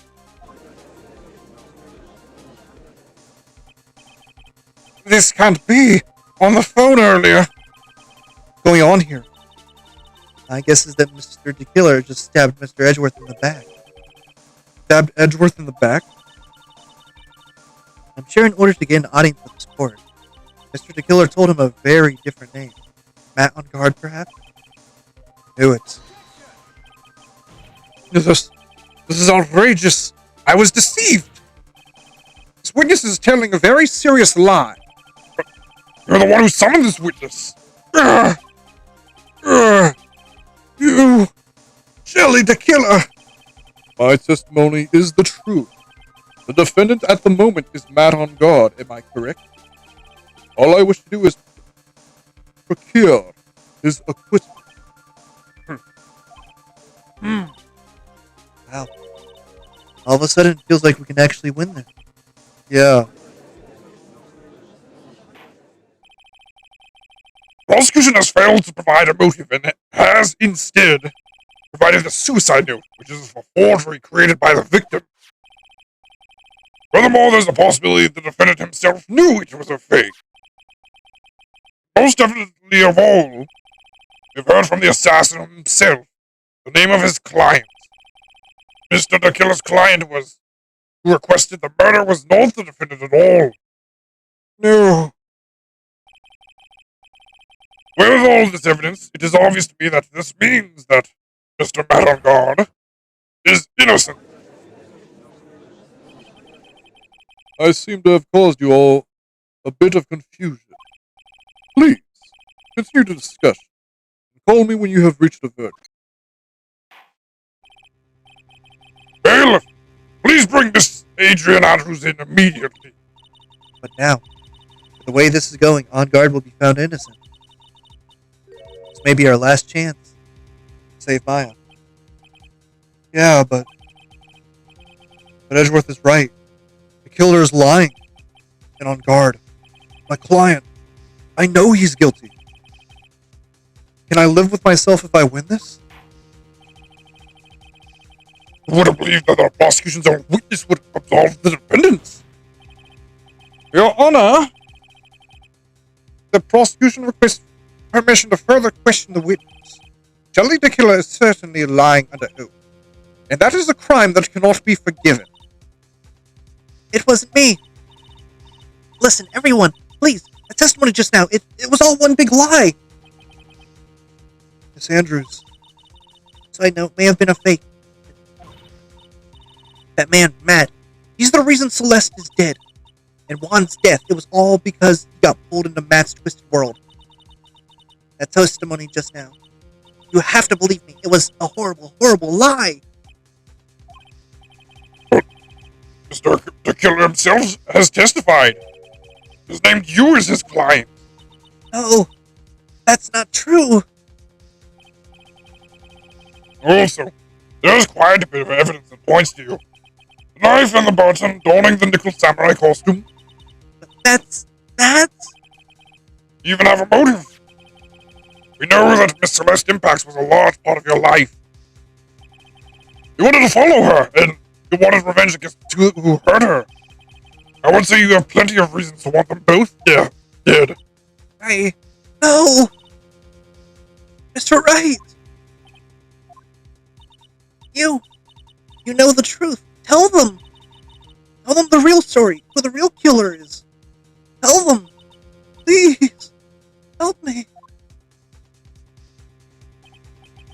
Yes. I know the truth. Mr. Wright!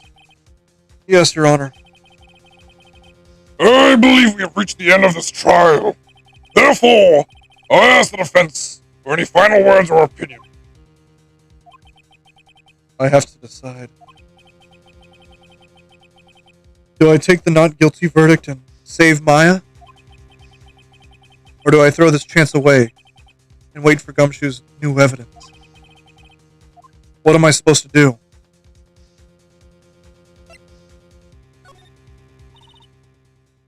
Phoenix.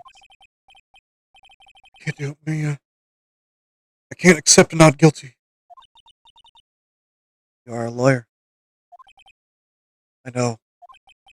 But the Mountain Guard is a killer. A murderer. I can't let him get away with this. I can't let someone else take the fall. I can't let Miss Andrews be convicted. Then I'm no better than on guard.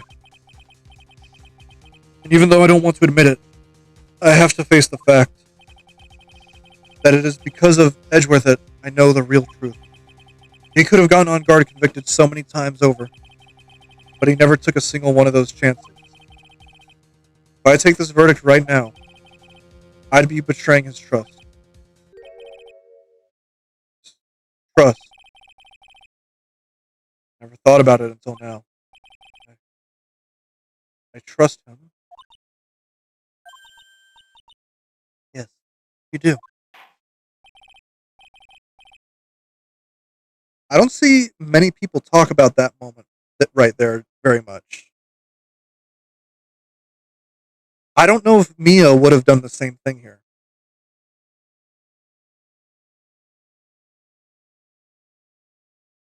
Because, like, it's her sister on the line. I think she very well would have taken the verdict right there. The defense requests that we be allowed to further question Mr. DeKiller. Am I hearing you correctly, Mr. Wright? Right. But that witness has cleared your client through his testimony. Your job here is done. I'm not done yet. To see through witnesses' lies and find the truth. That is my job, Your Honor. Still some more evidence to look at. And I'm sure that once those pieces arrive here in this very courtroom, a miracle will occur.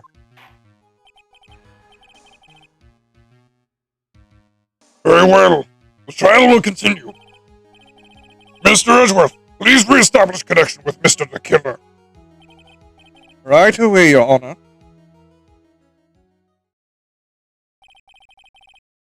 Has the verdict been reached? Before that, we would like to talk with you a little more. About? All you needed from me was the name of my client. What else could you need me for? Well, actually, we would like to hear everything you know about this case. That is how things are usually done. What is he talking about, usually done? What shall we have him testify about now?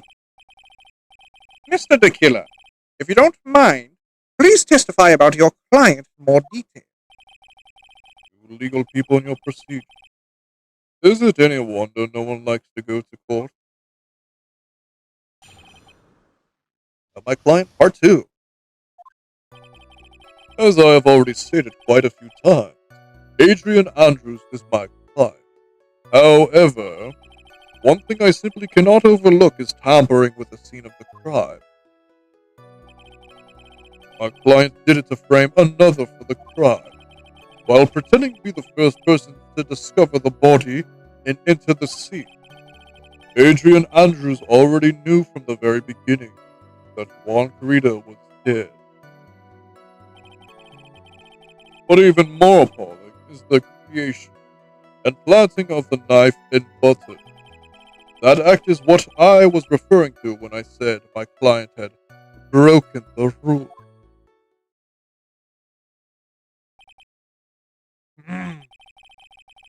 This is a most unexpected turn of events for, the 5th time now. However, this time, everything has finally been revealed. Just a second, Your Honor. Yes, Mr. Edgeworth? We still have the cross-examination.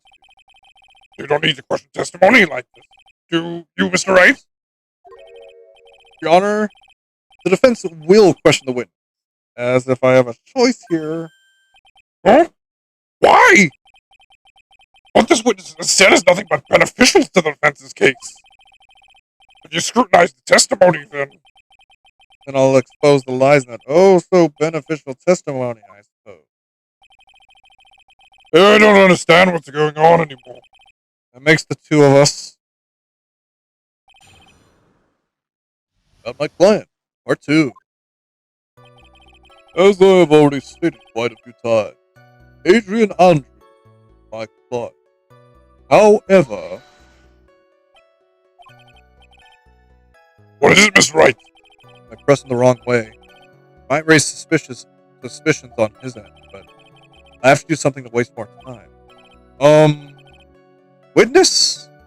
About requesting a hit. Yes? How much is your fee?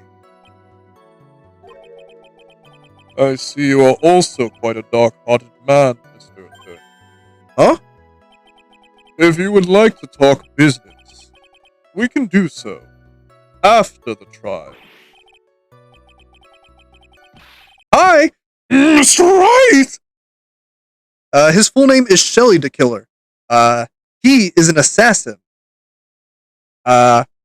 He also killed the victim, but that's not important for this trial. Mr. Wright! Yes? You want to kill me! You want me dead, don't you? What? Why would you think something like that? You're Guilty! Mr. Phoenix Wright, you are hereby declared guilty! Witness, let's continue. Why did you disclose the name of your client? They are your client, are they not? One thing I simply cannot overlook is tampering with the scene of the crime. I would think that most people wouldn't be able to overlook a person hiring another to kill. If I had a problem with such a thing, I wouldn't be very effective at my job. Ah, yeah. Well, changing occupation might be good for you. However, I will say this. Even though I am the one that does the deed, my clients are always the real party. That goes without saying, Mr. Dekiller. And their fate is to live with the knowledge of their guilt on their shoulders. So, at the moment, the current suspects are Matt on guard, the Jammin' Ninja, or Adrian Andrew. Why do you have two profiles?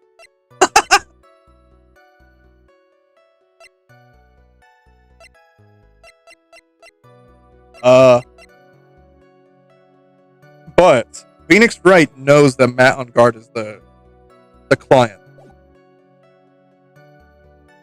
Their fate is to live with the knowledge of their guilt on their shoulders. However, my client this time thought they could run away from their guilt. My client did it to frame another for the crime. Are you talking about the button and the knife? Yes, and my business. Oh, this card. So that no one has to waste their time, including the police. I always make it a point to make things as easy as possible. You try to make things easy? My business card makes it very easy to identify who carried out the service. Pretty devoted to his work.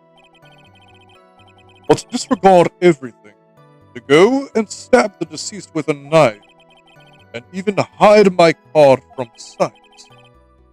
That is something I cannot overlook.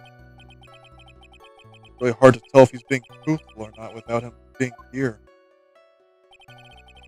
While pretending to be the first person to discover the body in Into the Sea. You're saying most clients wouldn't do such a thing?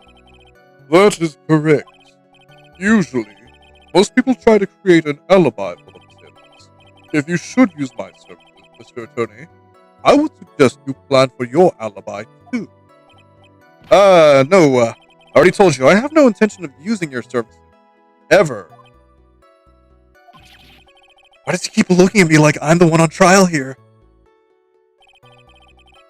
Adrian Andrews already knew from the very beginning that Margarita was dead.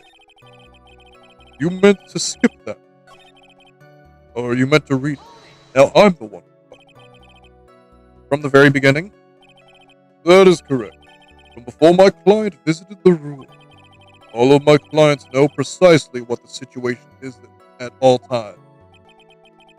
I wonder if that's really true. That's odd. That's odd. But even more appalling is the creation and planting of the knife in butter. Why do you think your client did that? What do you mean by why? Well, fiddling around with the scene of the crime is pretty risky. And why would someone who have requested a murder go to the crime scene anyways? That is true. I assume it was probably done to frame Matt on guard. If that's the case, then why didn't the person just request that you do it? Sadly, that is not possible. Huh? My job is to kill. That is all. And leave my business card behind, naturally. The business card is so my client may escape blame. To protect them is my duty. Even if they say it's for revenge, setting someone else up to take your fall. That act is what I was referring to when I said my client had broken the rule. That is why you have to testify? Yes. And I pray that I will never be called to the stand again. Again? As in, you plan to continue? I must. As I have yet to find a person to take my place and become the fourth successor. Actually, how would you like a new life, Mr. Attorney? Excuse me? No. I'm fine, really. Are you really now? I wonder what kind of man the judge thinks I am now. What are you gonna do now, Phoenix? All I can do now is expose the lies. That's true. However, you realize that would be very bad for our client, right? I'm so confused. But the one thing I know for sure is I can't let this trial end yet. As I've already said quite a few times, Adrian Andrews is my client. However, one thing I can... Phoenix, you have to kill people. Thing I simply cannot overlook is tampering with the scene of the crime.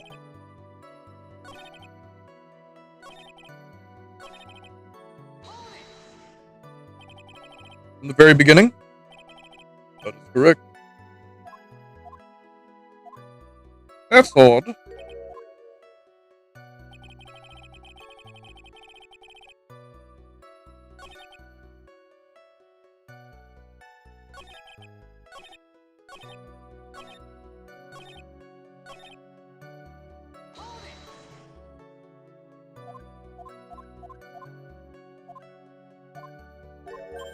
Oh shit.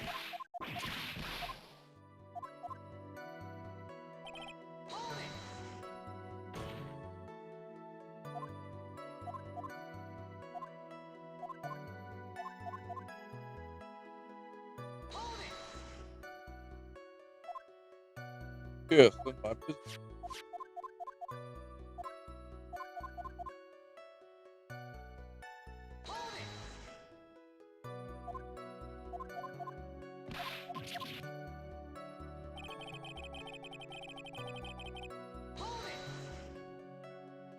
From the very beginning?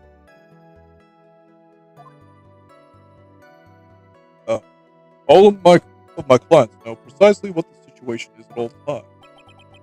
I wonder if that's really true. That's odd. That's odd. But even more appalling is the creation and planting of the knife. What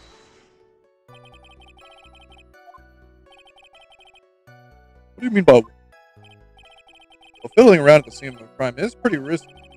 Oh, it's someone who's requested murder. Oh, yeah, that's already read dialogue.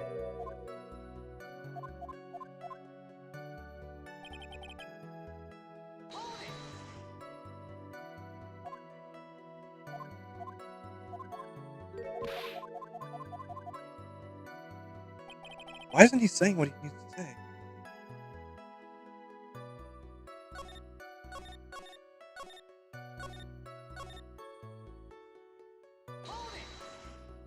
Edgeworth, you want to fucking say something.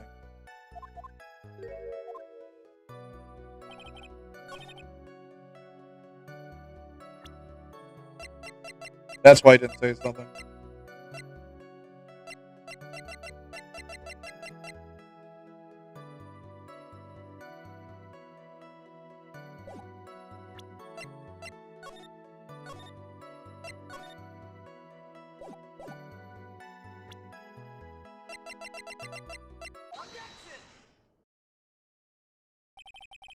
Thank you so much for taking the time to testify, Mr.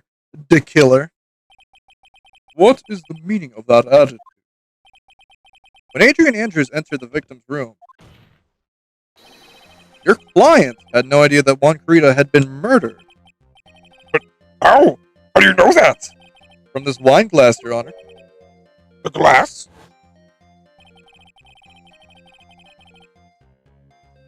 Mr. The Killer's supposed client thought Mr. Carita had only fainted, which is why this glass of tomato juice was poured for the victim. Wasn't that just a part of Miss Adrian Andrews' calculated plan? That is not possible, Your Honor. This glass bears the fingerprints of that person. Had this been planned, they would never have left their fingerprints behind. I see your point. Mr. Edgeworth, what is your opinion? Strangely enough, I had the same exact thought just now. Witness, how do you explain this strange phenomenon? Isn't it a waste of time to ask about such a minor detail? It's not a very important point anyway. Correct. I'm afraid you are mistaken. If Adrian Andrews really is your client as you claim, then your client should have had knowledge of Mr. Carita's death. If not, then that can only mean that Adrian Andrews was never your client at all. How strange. Yes? Why is it that the attorney has yet to raise an objection at this absurd situation? Phoenix, the killer figures out what we're up to. We're in real trouble. Yeah, I know. Mr. Edgeworth, I'm surprised. You know you can't say things like that without any evidence. Sorry. Well, that was an awfully weak objection for the two of you. Anyway, I'm positive that there was a contradiction in that testimony. The prosecution requests further testimony concerning when the request was taken. Very well. Right now I have to buy us more time. While we wait for the items the killer left behind to get here. I just know that the very outcome of this trial lies with those items. Request taking. This request came to me, about a week ago. It was a request for my services on the night of the award ceremony. We met at a certain bar to discuss and finalize a few matters. That is what occurred. I trust my memory, and I believe I have made no mistakes.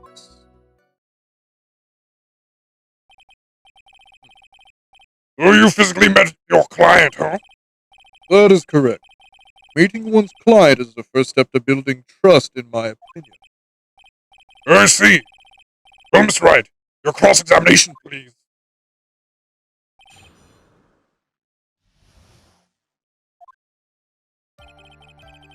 This request came, about a week ago.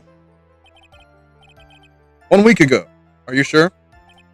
Yes, I'm quite sure. I, of course, had my own preparation. I was barely able to finish. You request my services, Mr. Attorney. I hope you will keep that in mind. Please, stop. In any case, my client this time had a very specific date and time in mind. Specific date and time? It was request for my services on the night of the awards ceremony. Did you ask why on that specific night? No. I tried to fulfill all the conditions of my client's request. I had to fulfill my TF2 kill contract. But, as for why, I only had my suspicion. Your suspicion, huh? So what are these suspicions you had? Why did your client request that night? I'm sure it was all for the bear. The bear? My client spoke with me. I'm sure there will be a bear-shaped figurine in Juan Carita's room. I would like you to retrieve that item. He must be talking about this bear puzzle. Inside that figurine was a suicide note. Naturally, the victim brought it with him to his hotel room. He was planning to publicly disclose its contents at the press conference after all. That is correct. And if I had not done the job that night, I would not have known where the big bear figurine was. Well, Mr. Wright, was the testimony just now of any importance? It was very important. Testimony just now has made one thing clear, and that is the client knew the secret of the bear figurine. Huh? Why is everyone so quiet? Mr. Wright, I think all of us knew that. Oh, really? Witness, please continue with your testimony. We met at a certain bar to discuss and finalize a few matters. So you physically met Adrian Andrews, right? Of course I did. What was that? What was the brief pause? Witness, I would like for you to give us a few more details. I always meet my clients as a matter of principle. I have never taken requests by telephone or mail. And why is that? That's because I value the trust between a client and myself above all else. The only way to establish that is to speak to the client while looking them in the eye. Well, Mr. Wright, was the testimony just now of any importance? It was very important.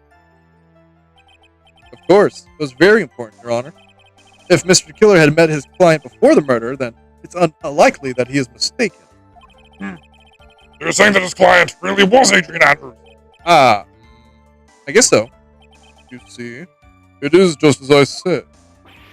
You're lost. Who the heck am I supposed to be helping here? Calm down. Think carefully and relax. Now then, will the witness please continue? That is what occurred. I trust my memory, and I believe I have made no mistakes. So your client was Adrian Andrews? That is correct. Well, he says the two of them met, but if they did, then there shouldn't be anything wrong with the killer's testimony. But there doesn't seem to be anything strange this time around. You have to draw more information from him, but you can't draw his suspicion. If you can do that, you should be able to find a flaw in his testimony somewhere. Talk about a delicate balance. About a week ago. We met at a certain... that is...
Client knew the secret of the bear figurine.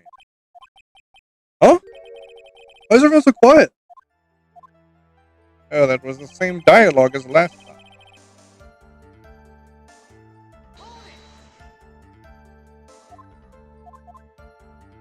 Okay, what if we say no this time?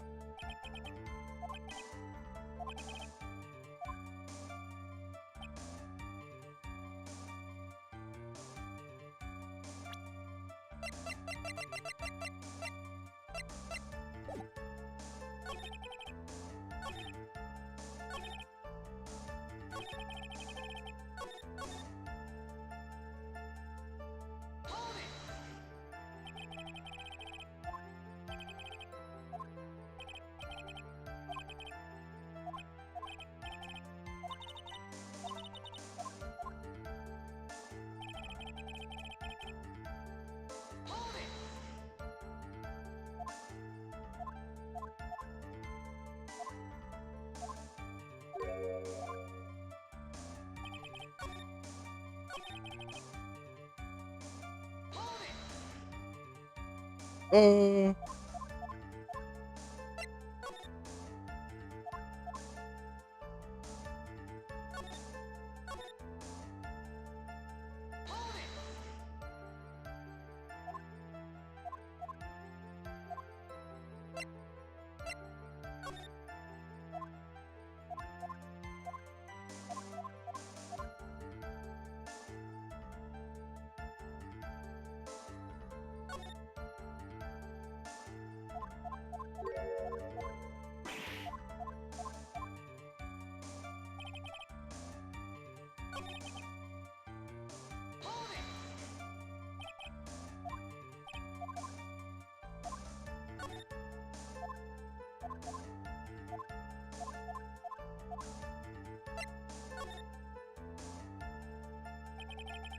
why he meets his clients is not important. That was not the point.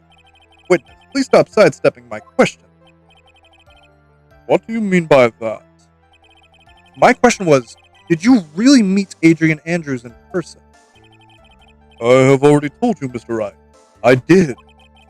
It was only through talking with him face to face that I began to trust him. That's when I thought I can trust this person as a client. It's true that what they say about talking face to face. Well, Miss Wright, was the testimony just now of any importance? Very important. I heard what I think I heard just now, and I think I've got him. Your Honor, I believe the testimony just now was of the utmost importance. Really? If that's the case, witness, please include the statement just now in your testimony. Very well. Very well. From the moment I saw him, I thought I can trust this person as a client. But as we know now, that was not how it turned out, correct? What do you mean? Adrian Andrews turned out to be a client who couldn't stick to the rules, right? Well, yes. I suppose you are correct. I would like to check one last time. Are you sure your testimony is accurate? That is what occurred. I trust my memory and believe I have made no mistakes.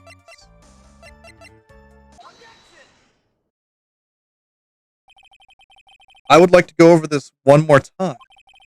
You met Adrian Andrews at a bar and took the request at that time?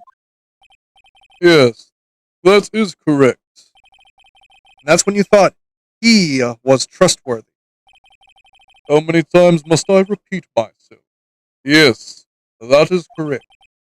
I'm sorry, but that is an impossible tale. What?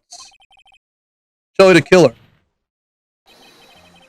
You have never met the real Adrian Andrews. What? Why would you say that? Because you've made one very big slip up about her. So, what is the issue? Are you being transphobic, Mr. Wright? What did you just say just now? About her? If you have ever met Adrian Andrews in person, one look would have told you she is a woman. Oh. Order! Order the court! Mr. Wright, what's the meaning of this? Your Honor, that radio just exploded. This witness testified to the following: that he always meets face to face with his clients when taking the request. But he's never met Adrian Andrews in person. Yes, Your Honor. That is exactly the point. That means Mr. the Killer's client could not have been Miss Adrian Andrews.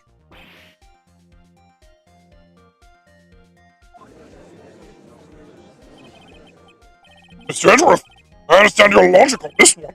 However, why would the assassin make such a basic mistake? I believe it has to do with her name, Your Honor. Her name? Yeah. Adrian Andrews is, without a doubt, a very androgynous name. Yes, I see. Unlucky for Mr. the Killer, the entire time he was on the stand, no one had stated Adrian Andrews' gender. Oh yeah, they take some liberties with The killer's sprite. And so he simply picked the wrong gender to go with.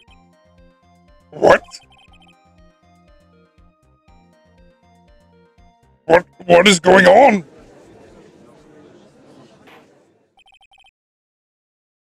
Shelly the killer! This court demands an explanation! I think somehow I must have mixed up this client with another. Does that mean you remember something different now? Yes, of course. Please, if you would allow me to testify once more. I know he's just gonna spit out more lies. Very well. This time, please give us the truth. Nothing but the truth. Quest taking. Part 2. Yes. Now I remember. I took that request by mail. There have been times when I took a job without having met my client. The request was for the murder of Juan Carita and 2 or 3 other small. When I saw the name at the end of the letter, I thought my client to be a man.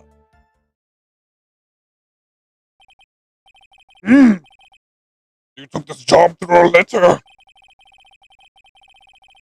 He didn't mention anything about a letter in his earlier testimony.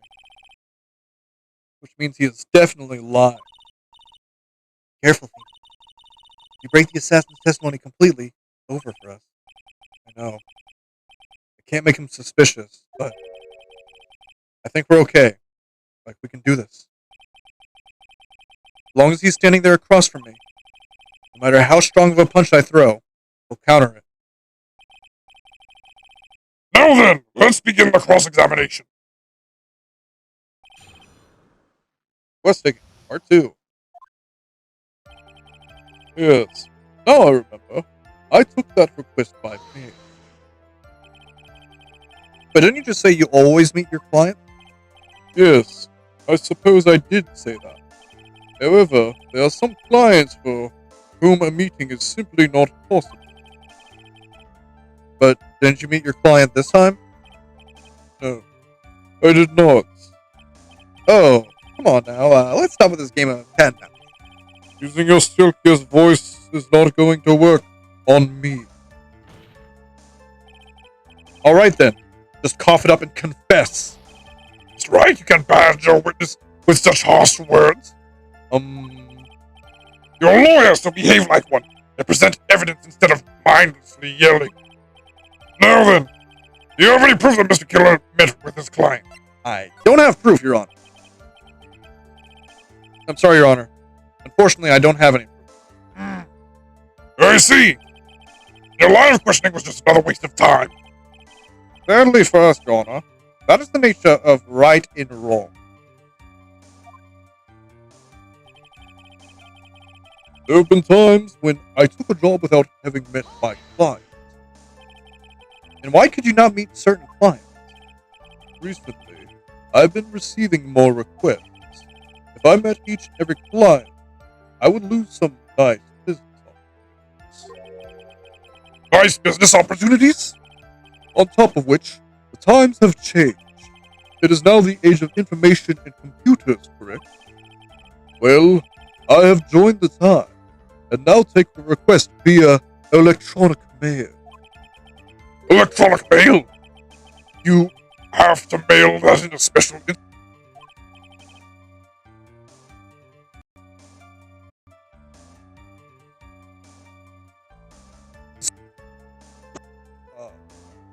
I'm very sorry.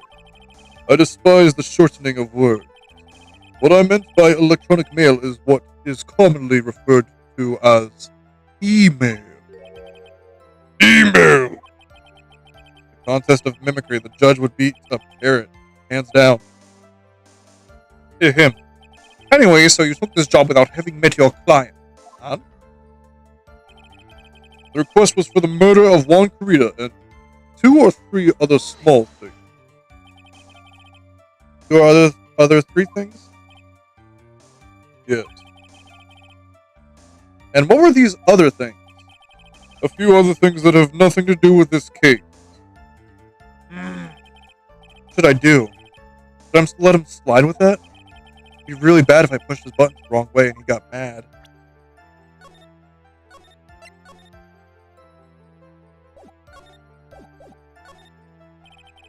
Whether or not they're related to this case is for the court to decide. Mr. Attorney. Yes? Everything I have said from the beginning has been nothing but beneficial to your client. Which is why I wonder, what is pushing you to continue with this cross-examination? Could it be that you are planning to betray your own clients? That's... I smell the stench of a backstabber. And should you turn out to be one, Wait! Uh-oh. This is looking really bad. I shouldn't press my luck. Alright, I have to think. Is this worth pursuing? Witness. This is a very important matter.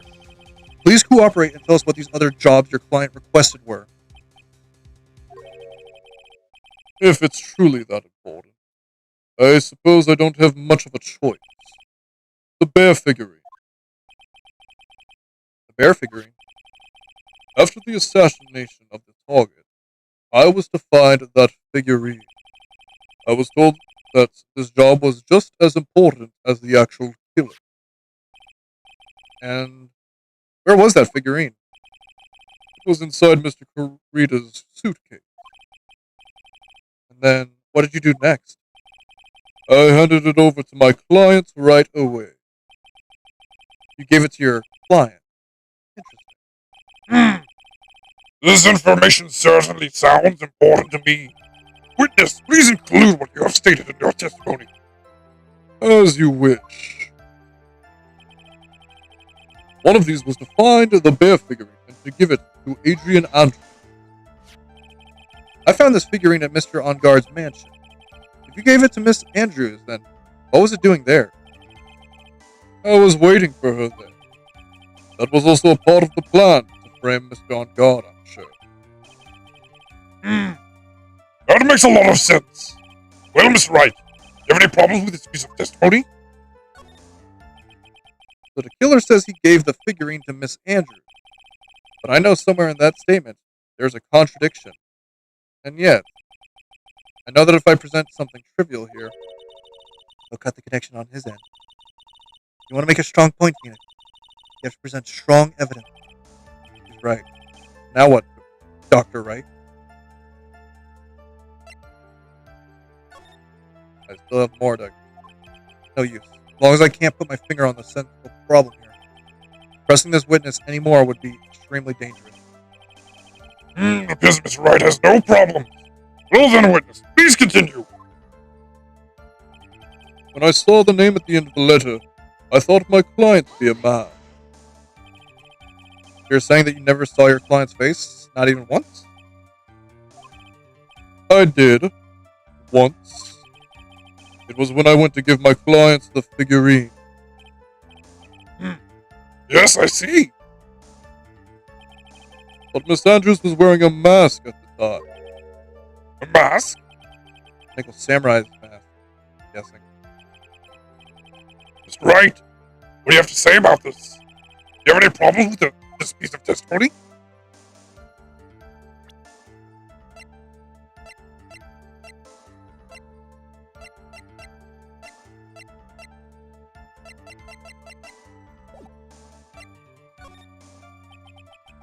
I think I can pull something out of what he said. But it would be real bad if I did something that made him mad over something trivial. There are no problems with the testimony, Your Honor. Too much reached the end of our rope here. Huh? Seems like we're still okay to me. That's exactly what is so bad. The rate we're going, we will end up completely destroying the killer's lives. If we do that, you already know how serious of a situation that will put us in. Oh. Oh yeah. All I can pray is that those items can reach us in time. Yeah. I now remember. Don't you talk to me with that $30 here.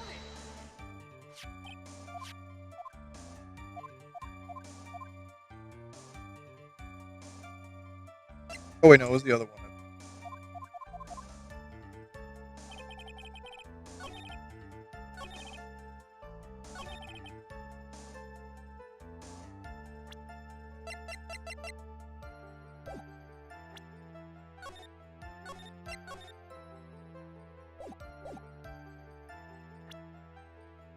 If there is ever a chance to see the bad ending, I think now is it. Shelly the Killer. If you had really given the bear to Miss Andrews, then this item should not have been inside it. This item? I see where you're going. Yep, that's where I'm going. Where's everyone going? Do I need to pack a suitcase? Your Honor, please think back to Miss Andrews' testimony. I was going to burn it for her sake. If even for a single minute this bear had actually been in Miss Andrews' hands, I'm sure she would have taken the suicide note out and burned it. Order, order, order! That's where you two are going. Well, by the very fact that the suicide note was still inside the bear, it tells us that your client didn't know how to disassemble the puzzle. Which means... It means, Your Honor, that it is impossible for Adrian Andrews to be the client. Oh! Order! Order! Order! Mr. Phoenix Wright? I'm sure I mentioned this before. How I hate traitors above all else. I think your cross-examination has clearly demonstrated something to me. You must wish to break your end of our agreements. No, it's not. That's enough! If that...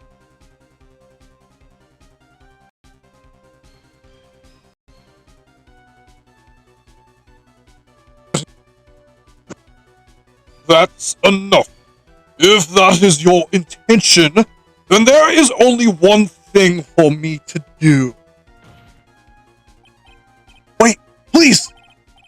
Gentlemen, ladies, please excuse me.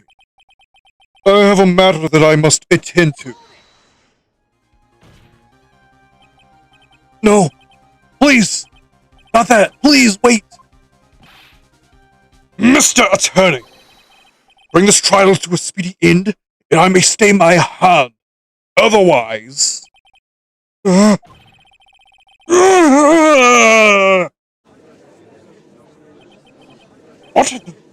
Mr. Wright, are you... Mr. Edgeworth? Yes, Your Honor. I didn't understand this witness's outburst just now. You think there's a need to hear more testimony, or is this enough? Well, we should. Edgeworth, we can't do this. We keep this up. Maya. The prosecution, What has come over everyone? Even you! The prosecution rests. What is going on around here? The prosecution has no further questions, Your Honor. What?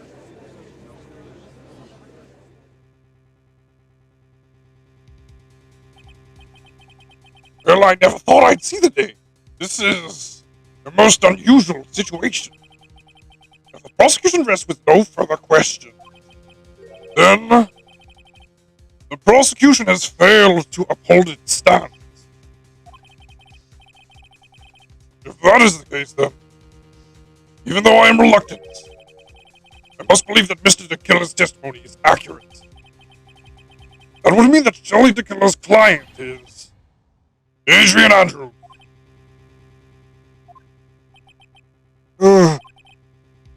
Mr. Wright, Yes, Your Honor. if I end the trial right here, right now, then your client, Matt on guard, would be declared innocent. And in his place, Adrian Andrews would be charged with murder. Miss Andrews, be charged with murder.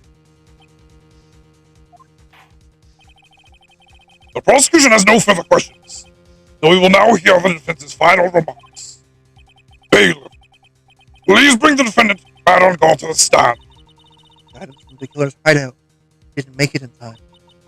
We tried as hard as we could, but it looks like our time has run out. Can't believe it. The outcome now lies in your hands.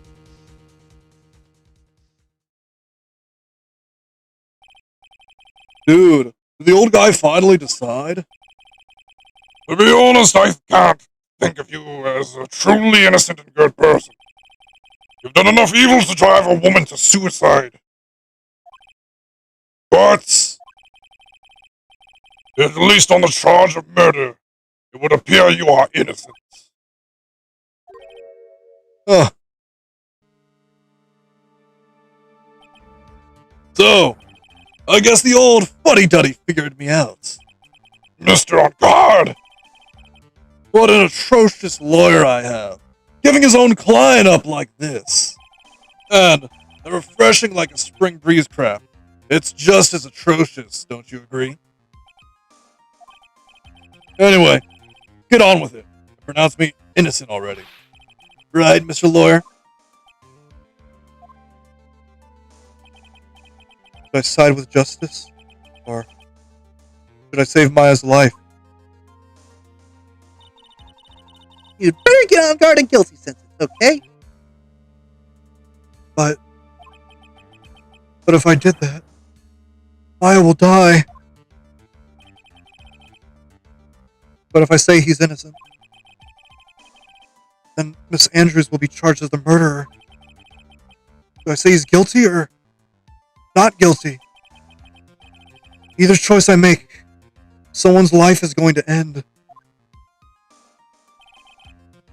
It all hinges on what I choose. Now then, Mr. Wright, let's hear the defense's final statements on this matter. If the person who hired the assassin was Adrian Andrews, then your client, Matt on guard, is innocent. There's no need to ask, old man. After all, my lawyer's gonna say what I want. Aren't you? Right. I can't do this, but I have to decide something. I can't count on the evidence to help me anymore.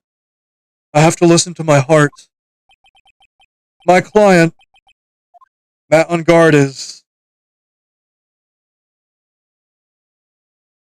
And you can't even save here. This choice is final.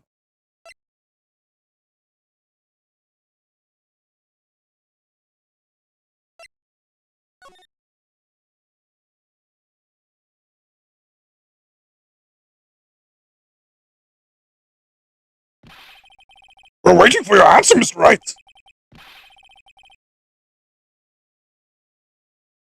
Matt on guard, your client deserves an answer. I'm sorry. Matt on guard is...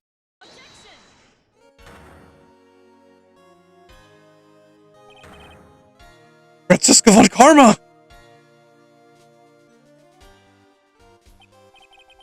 What are you doing? No! You see now, don't you, Mr. Phoenix Wright? This is exactly why you should never take your eyes off that scruffy fool. Did you bring them? The final pieces, do you have them? You should know better than to ask that, Mr. Miles Edgeworth. Von Karma is perfect in every way. The evidence is here in perfect condition. Don't worry about Scruffy. He's fine, and his injuries are minor. All of the items are inside this. What a filthy old cold this is. That's Gumshoes. I can spot his tattered rags anywhere. I apologize for its ugliness, but there is nothing else to wrap the items in. I fought long and hard this whole trial, all for what is inside that raggedy coat. I'm sure that inside that coat lies a crucial piece of evidence. Your Honor, inside that filthy fucking coat are the defense's final pieces of evidence. Your final evidence?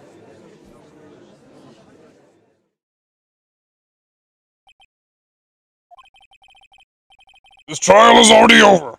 All that remains for me is to hand down my verdict. I do not believe that any evidence presented now would change the outcome of this trial. What? Your Honor, it is our duty to examine every piece of evidence, down to the last. I request that Ms. Von Karma be allowed to present these pieces of evidence. I suppose you're all right, Mr. Edworth. I grant permission to do so. However, this one obvious rule applies here. If these items do not bring up any new points, they will not be accepted into this court. Now, Mrs. Von Karma, if you please. These pieces of evidence are items left by the killer during his practice from the police, his escape from the police. Sorry, wow. Must have been in quite a rush. Yes, Your Honor. The killer left 3 pieces of evidence. Somewhere among the evidence we're about to see, there'll be something that will turn this whole situation around, like a miracle. I'm sure of it.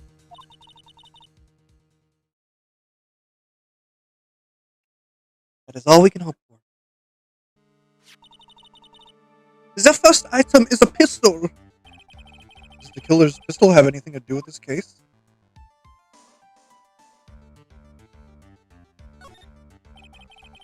Does that pistol have any relation to this case? We have yet to perform a ballistics test, so I can't say anything for certain. However, I believe it has something to do with this case. At least, this me. That's the pistol he used to shoot you, isn't it? That's what I believe, yes. Oh yeah, Francisca got shot, by the way. Oh. I kept the bullet they removed from my shoulder as a sort of memento. I'm sure it will be an excellent example for the test. That pistol that was used to shoot Francisca. It's probably not going to help us very much. Pistol. Small caliber pistol that is thought to have been fired by Shelley the Killer at Francisca. The second piece of evidence is this videotape. I bet the killer took that from On Guard Mansion. Have you checked the contents of that tape? Unfortunately, there was no time to. Oh yeah. But I would speculate that this tape is very important. Why would you say that? Because he came back to his hideout for it. The killer went back for it? That's right. It looks like he was trying to recover it. He injured 3 of the officers at the site. But somehow it looks like they managed to protect us from the killer. Billy the Killer is no ordinary man. Videotape added to the court record. One of the items retrieved. The killer violently tried to recover it. Contents unknown. The last piece of evidence is this bellboy's uniform. Is that a uniform from the Gatewater Hotel? Was that used during the crime? I'm almost certain it was. There's even a pair of black leather gloves in one of the pockets. No doubt about it. The killer was wearing this on the night of the murder. There is one thing I found interesting about this uniform. What is that? And what is that? There is a button missing on this uniform. A button. Very unique button. I'm sure if we were to recover it, it would provide us with an interesting clue. Bellboy's uniform added to the court record. Worn by the killer on the night of the murder. One of its special buttons is missing. Is that just all I have to present, Your Honor? It's just as I thought. And what is that, Your Honor? I'm sure were we under normal circumstances, these items from Shelley the Killer's hideout would be very important clues. However, our question is not who did the killing. It is, who is the client? Yes, that is correct. And these 3 items do not tell us anything about that. Thank you for your hard work, Miss Von Karma. You may step down now. Wait, Your Honor! Please allow me to examine this new evidence. Overruled! This court already has all the evidence it needs to hand down a verdict. Wonderful. Absolutely splendid. This judge is such a brilliant man, isn't he? Is this the end? Phoenix, I knew it. There's no such thing as a miracle in this world, is there? I think you're wrong. I think they do exist. But you have to make that miracle happen. You've come this far. You can't give up now. No matter how you think about it, it's... Try, for my sake. Just think about it for a second. There are two ways out of this situation. Two? The first, make On Guard a wish from the bottom of his soul for a guilty verdict. Huh? The killer will always place his client's wishes first. If On Guard himself wishes to be convicted, he will let his hostage go. That may be true, but... you're asking me to do the impossible. Second way,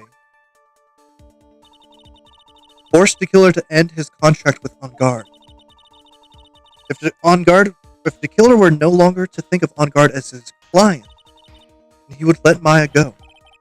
Yeah, that's even more impossible. He's a man who values his duty towards his clients above all else. Now, both of these seem impossible feats. But if you could make either one happen, it would truly be a miracle. Bigger problem is, the judge has already said he doesn't need any more evidence. The pieces he was just shown, he's not accepting them. Think things through from the other side. Isn't that what has always worked for us?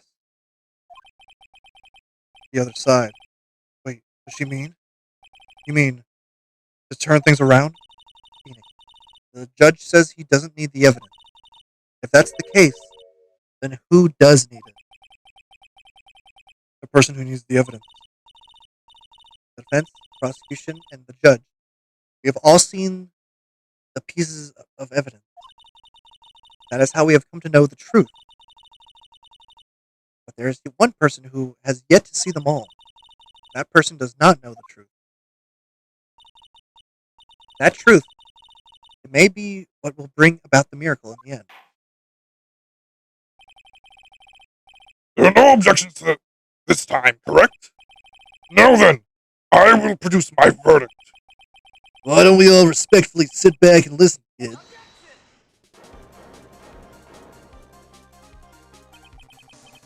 I've already told you, Mr. Wright.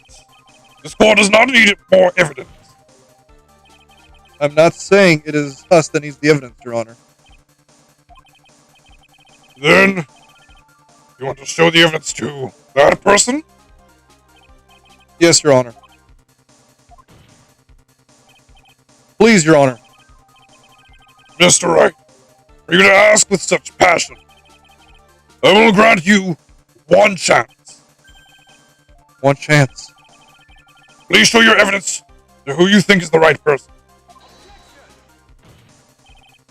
Possible. Turn the situation around in one try. One try. That is all I will permit. I have to try to remember. Everything that has happened up to this point. Think, Phoenix. Think. There must be a way to save Maya while taking On Guard down at the same time. Now then, Mr. Wright, let's not waste any more time.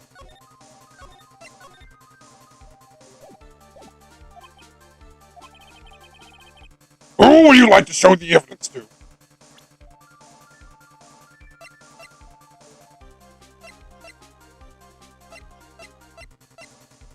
We're gonna make On Guard want the guilty verdict. I see. And now, tell this court what one piece of evidence you would like to show this person. We got the tape, you stupid moron, bitch. Well, what do you think, Mr. Edgeworth? I don't have anything to say to How about you, Miss Montgomery? Man, I was just shot, sir. I'm afraid I cannot allow the defense to continue. What? No one understands what you are talking about anymore. Wait. Please, one more chance. That is enough, Mr. Wright. I will now state my verdict. This court finds the defendant, Matt on guard, not guilty.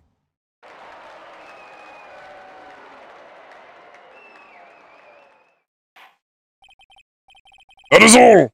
This court is adjourned.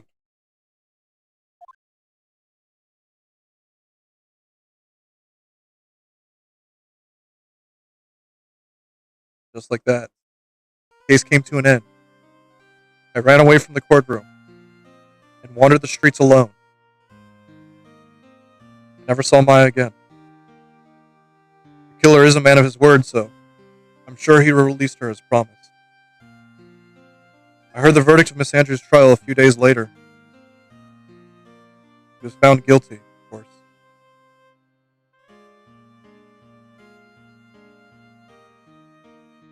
The miracle never happened.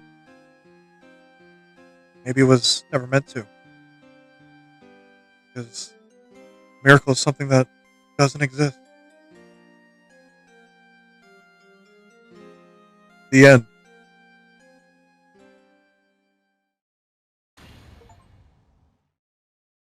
So of course we know that's the bad ending.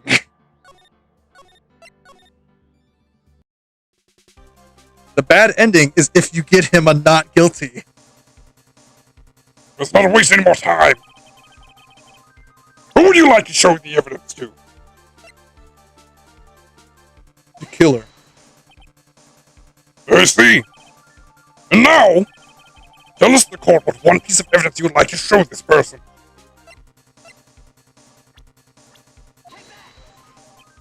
The videotape. Well, what do you think, Mr. Edgeworth? I think there's some merit in showing this evidence to that witness.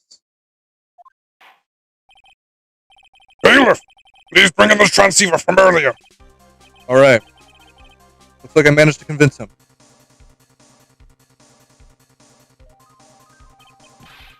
Maya, she's okay, right? Didn't I tell you to concern yourself with bringing a speedy end to this trial? Now, if I understand correctly, you wish to show me one piece of evidence. Yes. One is all I need. I have here a videotape. It was found at your hideout. I heard you injured 3 officers in your attempt to get this back. That was most regrettable. However, it was an order from my client. I was told to protect that videotape. That's it. I'm afraid I seem to have failed in that regard. Do you know the contents of this tape? I was sternly told by my client not to watch it. So I have absolutely no idea. Actually, you are on this tape. Me? There was a video camera hidden at the crime scene. Your actions were being recorded. What? Is that true, Mr. Wright? Who? Who was it that planted a camera? Well, the only person who could have placed a camera at the scene of the crime would be your client, naturally. There was Adrian Andrews. Be quiet and listen, Your Honor. Yes, sir. Your client, specifically, specified a place and time for you. Isn't that right? Yes. That was so they could film you. I had no idea. Mr. Wright, why would my client do such a thing? I would like to know why. Why did Matt on guard film the crime scene? The reason why he did that is my ticket out of this whole mess. There's only one reason why your client would secretly film the crime scene. They wanted blackmail on you. Your client once told me something very interesting. We were talking about you, and this is what they said. But I'm no weakling. I don't believe anyone, least of all assassins. Oh, come on now, Mr. Wright. Assassins aren't above blackmail. Yes, that's where the video comes in. With that, I can keep him at bay, and even blackmail him if I want. Your client didn't trust you at all. They were thinking of using this video to blackmail you. What do you have to say to that, Shelly the Killer?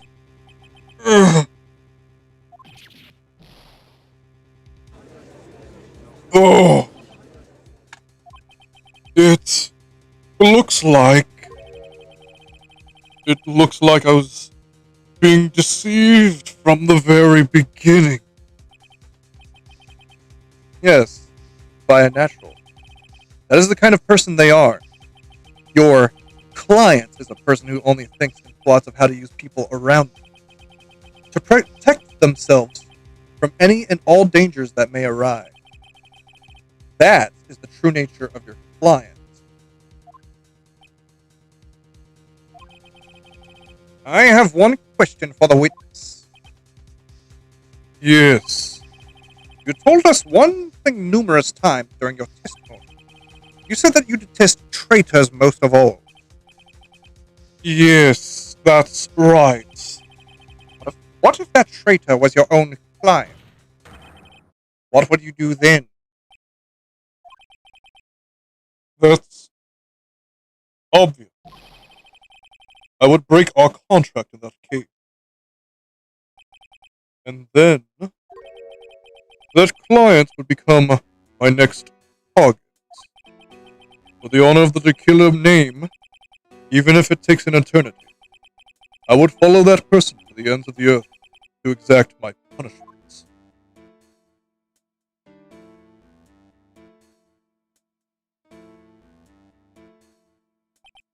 I see. That's all I wanted to know.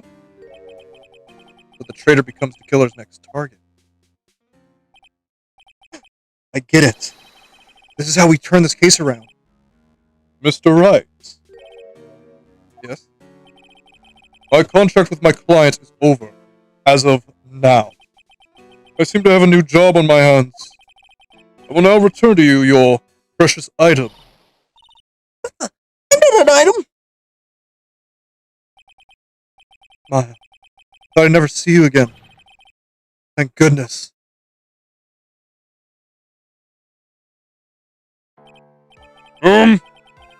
This trial appears to come to its conclusion. However, actually, I don't quite know what happened there with the client and the witness then. No! Von Carmel, where did that? She always has you in her sights. Now, I do believe it's time to finally hand down a verdict. Look at this scared motherfucker. Mr. On Guard. Looks like somehow you got what you wanted. You will finally receive the acquittal you wanted so badly. You should be happy. But before that, I would like to make one final statement. Sometime in the near future, one very betrayed assassin may appear before you. Needless to say, that man is very good at what he does. I'm sure you would understand what I mean if you watch this video.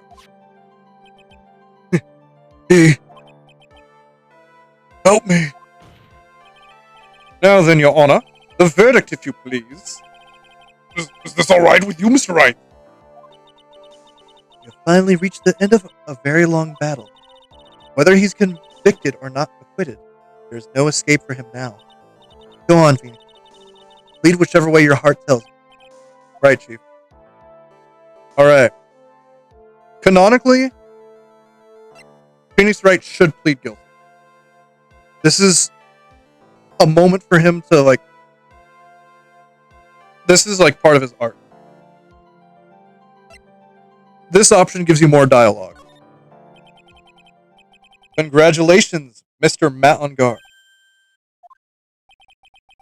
Please make sure to savor every moment of what little time you have left. Your Honor, as always, the defense pleads not guilty. Very well. This court finds the defendant. Matt on guard.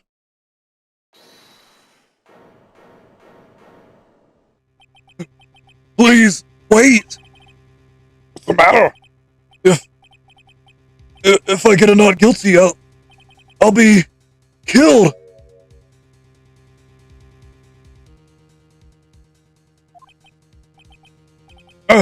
I'm...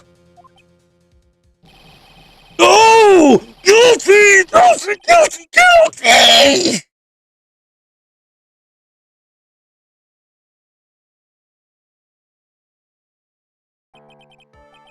As always, it looked like we have uncovered the real truth. We? I don't remember you helping out much in this. Mr. Edgeworth, how is Matt on guard? Shut the fuck up, Your Honor.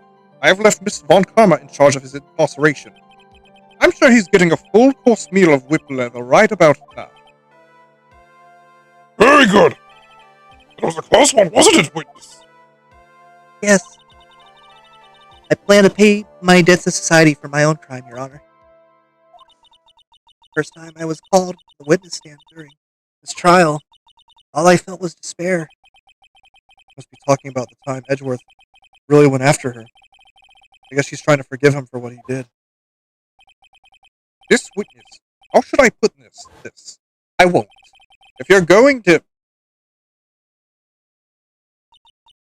But after that, when I was alone at the detention center, that's the first time I really saw myself for who I am. And today, when the two of you used your combined strength to convict Matt, I felt like I had finally been saved. Wow.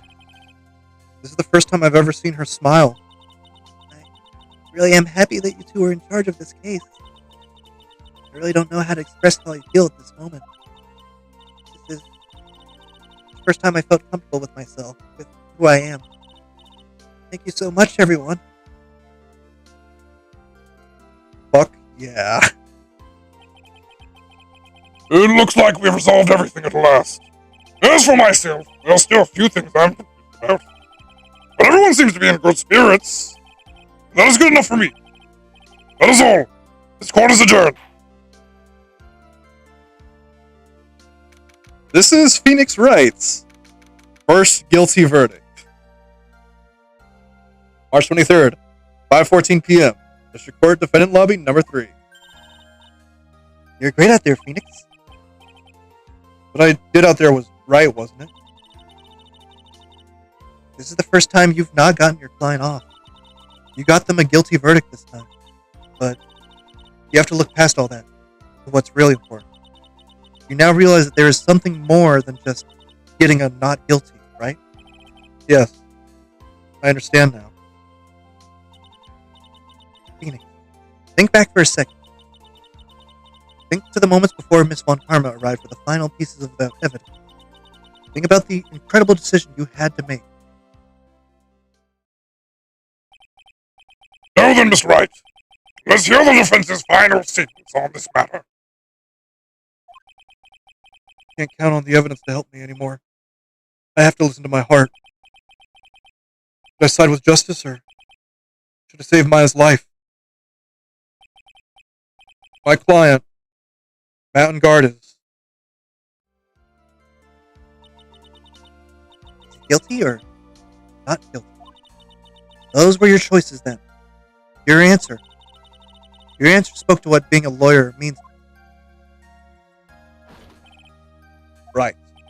Edgeworth, I have good news.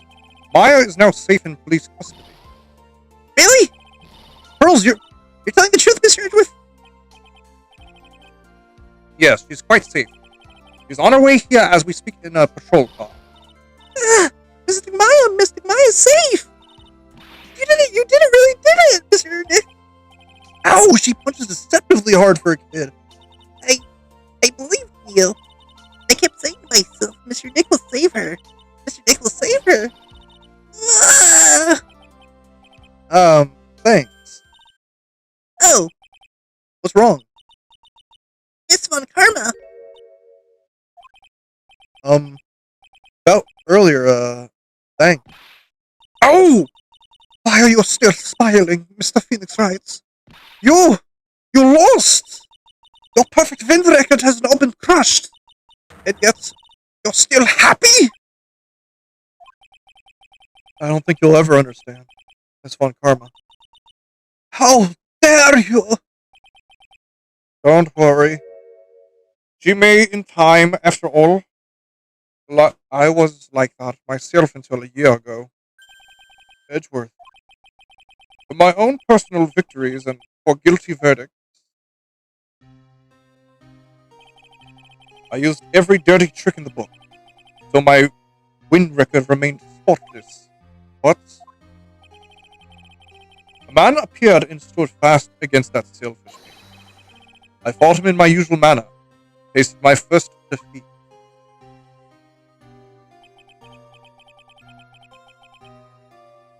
I felt like I had lost everything because of that. And then it was my turn to sit in the defendant's chair. I was saved by that person I called my enemy.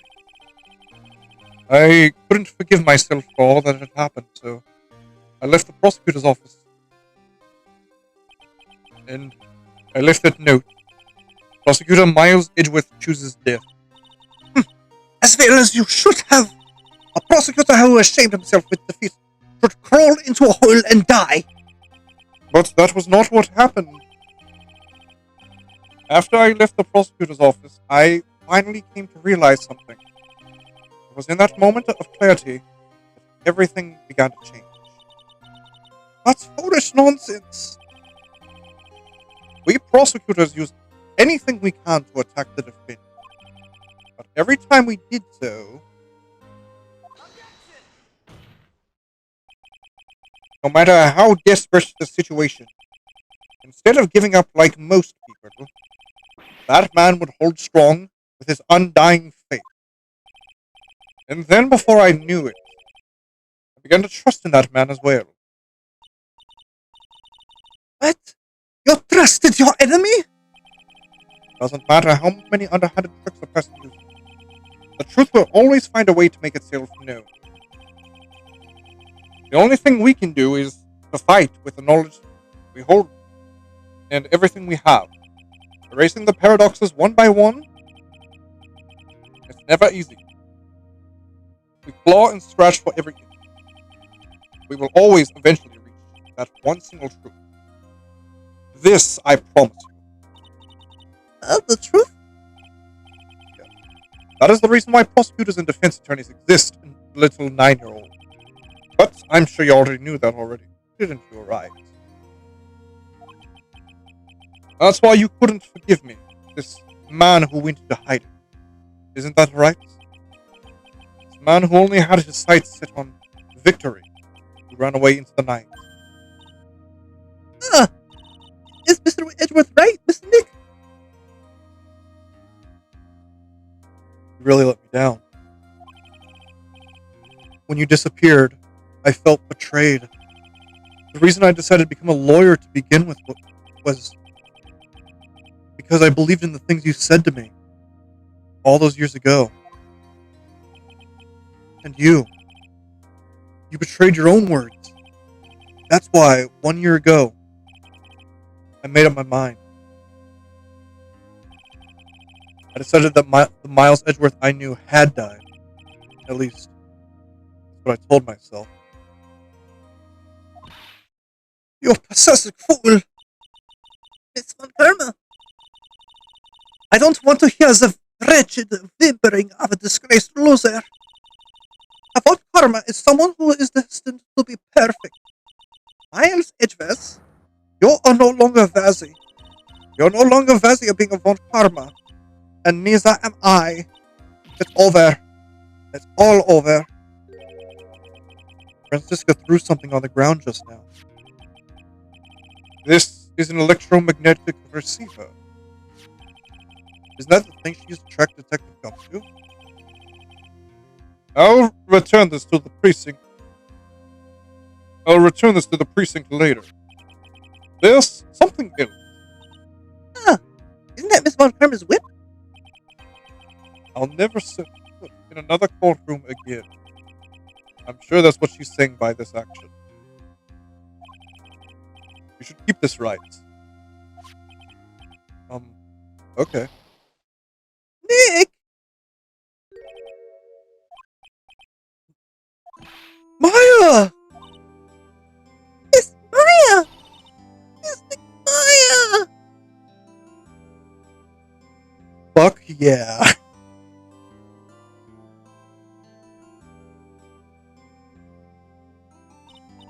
Oh, Nick, I knew you would come through. You got on guard convicted like I knew you would. On top of that, you even rescued me. Well, of course I did. You know I would never desert you. But we sure pressed our luck this trial. We're really lucky to be standing here. Whatever. Look, it's over, okay? Besides, if I did croak, I would just come back and haunt you like a bad ghost through Pearly. Is it really that easy to do something like that? Thanks a lot, Nick. Don't mention it. Maya. Oh, Mr. Edgeworth. I'm relieved you're alright. Hey, it looks like you've made some real progress, Mr. Edgeworth. Well, I suppose I'm a little different from who I was a year ago.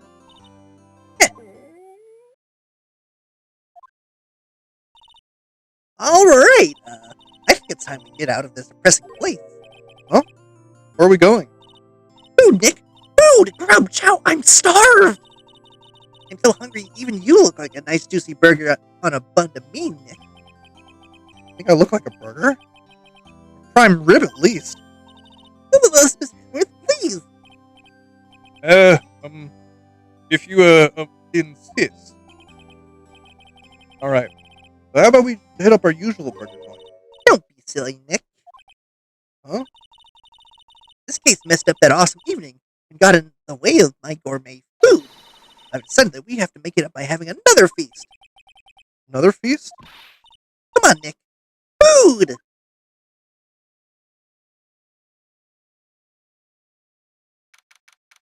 March 23rd, 7:38 p.m. Gatewater Hotel lobby. Hey, pal, sorry to keep you waiting, pal. Oh, he doesn't have his jacket. Gumshoe, are you alright? Yeah, but I'm really embarrassed. Didn't think I would hit a telephone pole of all things. Telephone pole. Then it wasn't a red light that got him. Y'all did it again, city boy. I felt like my dear old heart was gonna give out on me. I ain't joking. Yeah, it was more exciting than... Yeah, it was more exciting than the very last episode of The Steel Samurai. Thanks. Now, look at here, Mr. Snooty Prosecutor. Don't you reckon you bullied Mr. Wright too hard? If you don't start being a lot nicer to him, he just might kick it. And I even. I'll keep that in mind. Well, come on now. Everyone gather round. Y'all are gonna get your picture taken by a genuine professional photographer. Like Lotta bought herself a new camera. Well, pal, at least we can put this nasty case behind us now. Come on, tonight's all about eating, so let's go chow down, pal. Amen to that, pal. Amen. You know, when you think about it, you were the one who saved the day, detective. Oh, me? Really think so? He's right. If it wasn't for the 3 items you took, I think this trial would have had a very different ending. Oh, well, you know, it's Oh, wait. That's odd. When I ran off with the things from the killer's hideout, I was sure I took 4 things in total, sir. What? 4? Yeah, I'm sure I put one of the items in my coat pocket. There's a 4th item. Aw, look at y'all. It's over. Oh boy, I tell you, y'all really are something else. Between getting accused of murder and getting kidnapped, never a dull moment with you, huh? You really think? Why did you look so happy about that? But being shut away for 2 whole days. Aren't you scared? Yeah, it really was scary. I felt so hopeless. But to keep my mind off things, I drew a picture. Sounds like you had a rough, gal. Oh, where's this picture of yours? Yeah, I want to see it. I want to see Mr. Maya's picture. No, I don't know where it went. Oh, that's too bad. Well, it's alright. It wasn't anything important anyway. It was nice to finally see them both smiling again.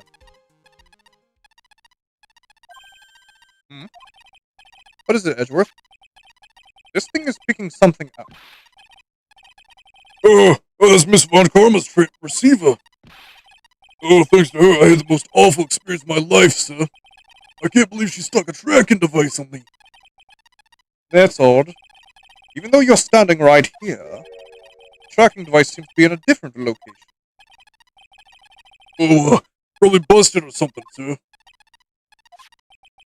Well, it doesn't matter. I'm afraid it's about time for me to excuse myself. I still have some work. Huh? Mr. Edgeworth, you haven't even eaten anything yet. I'm stuck. You've eaten way too much. She's fucking starved. I had fun tonight. Now, if you'll excuse me. Wait. What? I just want to say, thanks, Edgeworth. You really saved me out there. If anyone should be saying thanks, it should be me, right? I feel like words alone aren't enough here. I wonder if there's anything I can give him to express how I feel. This is my proposal ring. Oh. Whip, thrown away by Francisca von Karma. It has a certain mysterious nostalgia to it. What's this? Thank you. All thanks to you two. You. Her.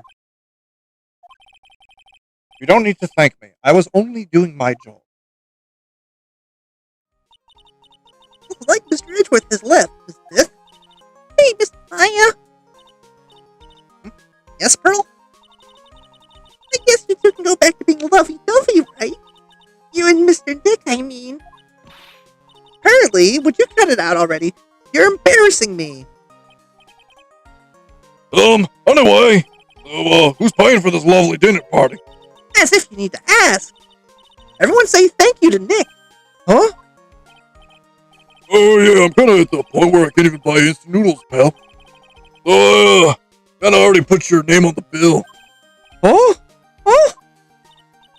Yeah, I got me a situation like that myself. There's this camera shop in this hotel, see? And I just bought myself this good old beauty here. It better be, anyhow, for $3,000. Huh? Actually, I reckon you bought it for me since it's on your tab and all. Is this great, Mr. Nick? Yeah, Nick. I suddenly feel like screaming. Oh, you don't need to hold back now, you hear? Yeah, pal, time to let it all out. It's gonna be the first time I hear the real you. Go on, it's been a while since I heard you say it. I've been busy being a hostage and all. Alright. If you say so. I'm gonna turn this music up. This is my favorite ending theme in the whole series.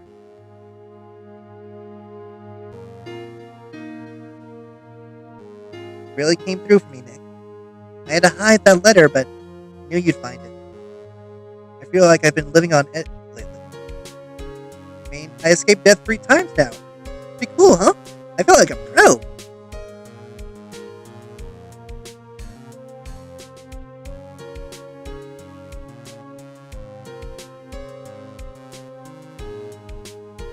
So happy you could save Mr. Maya, Mr. Nick. I'm so happy for the two of you. Speaking of which, I think this hotel's booked a place for honeymooners, so I sort of made reservations for the two of you, just in case.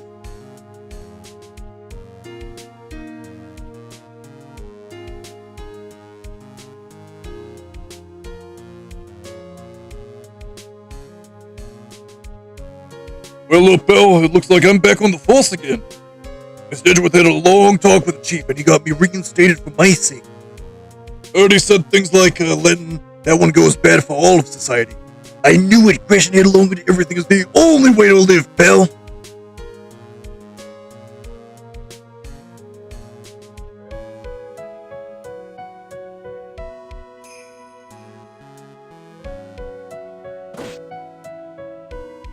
I'm Maggie Baird. I'm retiring this uniform as of today, sir. I'm going to be a waitress from now on. And bring smiles and joy to the people who come by at the restaurant, sir. I hope you'll stop by sometime, Mr. Wright.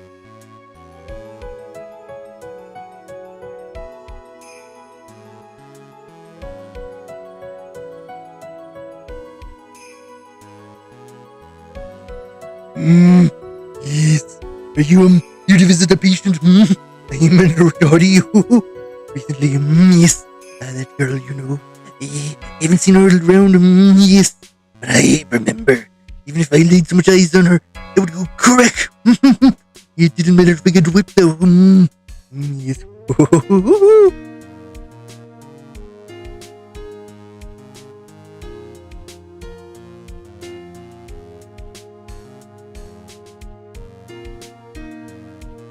Prepare for trouble. It's time for our quest of world circus domination. Let the world know we are serious. We plan to make the famous flight to Zimbabwe.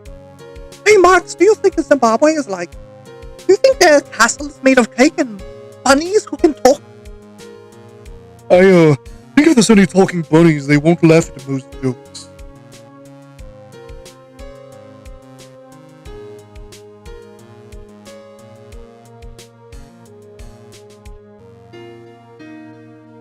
Oh, I'm ready. There's no way these jokes are gonna fall on deaf ears.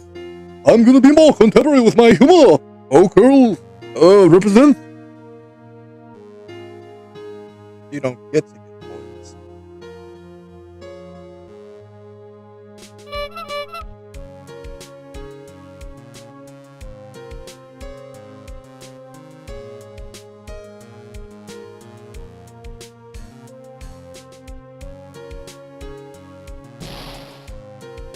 What's this? Grant, it's just an ordinary electric razor. I can't believe this, really. How long do they plan on making me do this? But it's Ichipu's idea, so that means it must have a deep hidden meaning. What? Why do I get the feeling they wouldn't forget about me, would they?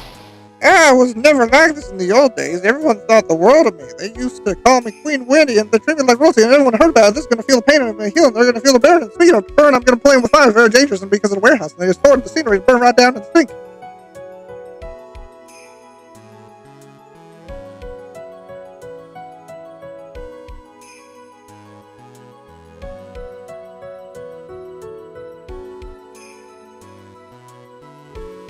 I appreciate everything you and Mr. Edgewood did for me from the bottom of my heart. Oh, that's right. I received a letter from this one, Karma.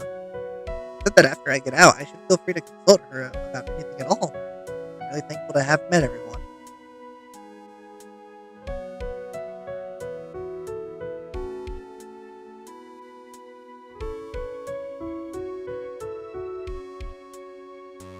It has become difficult for me in this country as of late.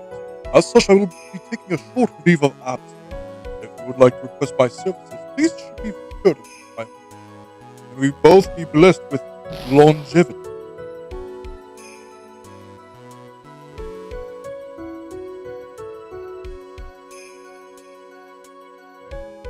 Not Matt though, he's dead.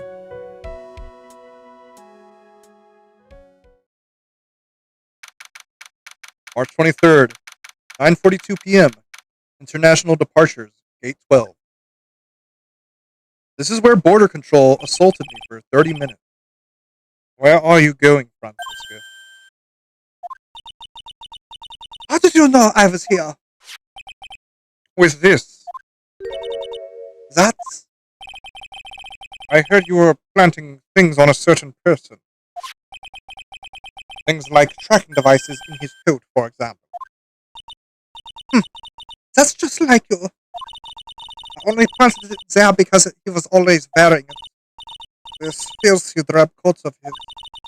I don't know how it ended up in my luggage, but it's going in the trash, I promise you that. Oh, that's right. Speaking of that man, he told me something very interesting. Oh, when I ran off with the things from the killer's hideout, I was sure I took 4 things in total, so 4 things? It seems he put the last one in his coat pocket. He put it in here?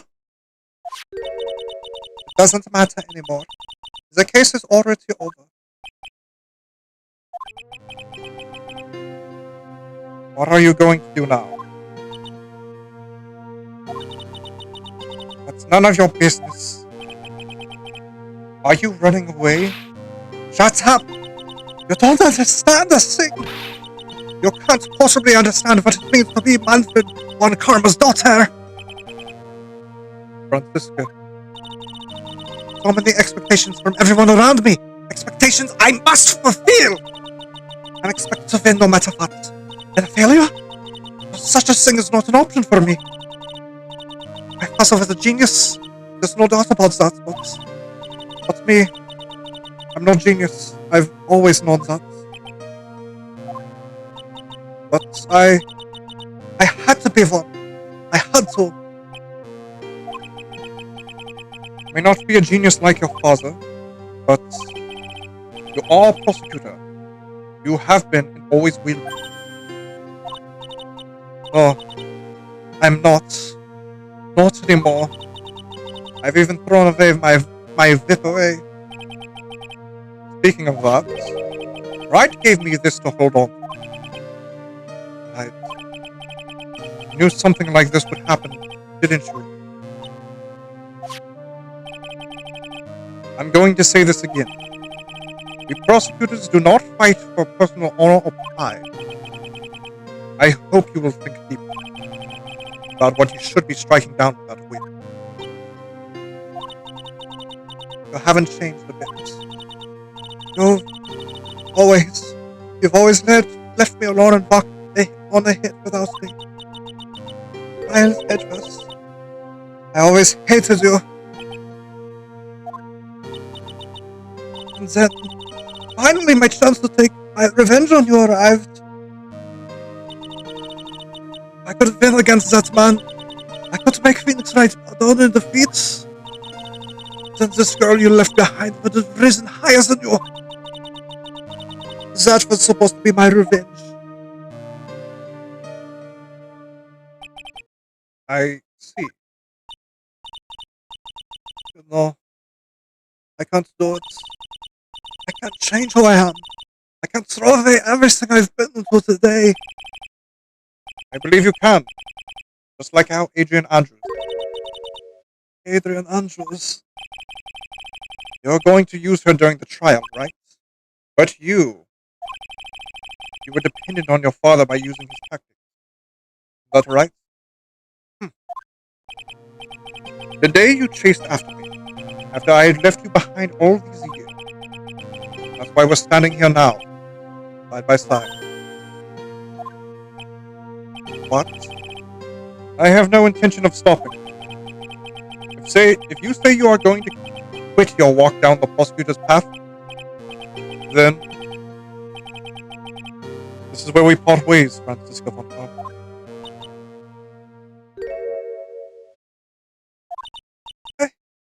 I am Francisco von Karma. Don't think I'm going to walk in your shadow forever.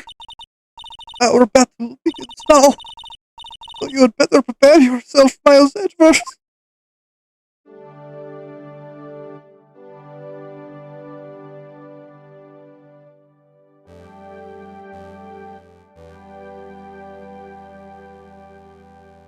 Phoenix writes, one day, someday, I'm sure we'll meet again in battle. What the fuck is that happening? What is that? This last piece of evidence that never made it to you. Take good care of it, this fourth piece. So I can give it to you. Then at last we meet again.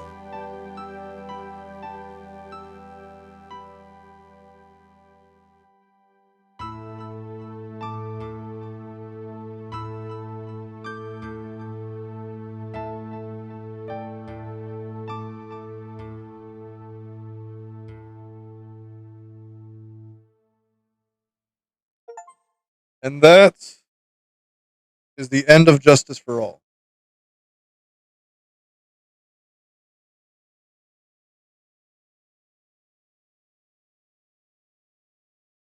Justice for All.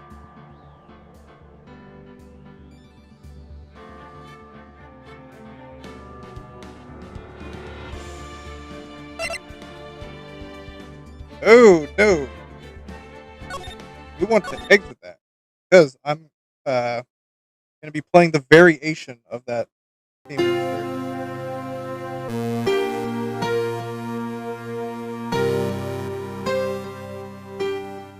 That is the end of Justice for All, and the beginning of what really makes me start to like Francisca von Karma's character. She's going to be back, and this is like the beginning of her like becoming not just a better prosecutor, but a better person. I don't know when I'm gonna play Trials and Tribulation. It might be this year, but some things are coming up, like the haunted house that I like to do.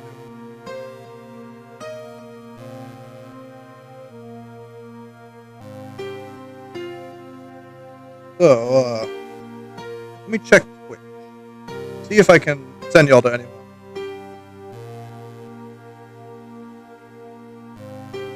Oh, you! I have a feeling some of y'all are gonna be there anyways, so,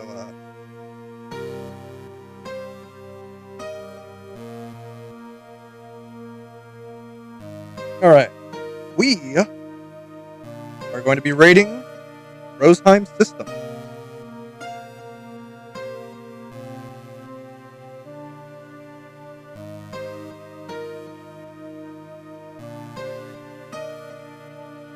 Alright. This has been fun. I'll see y'all next time.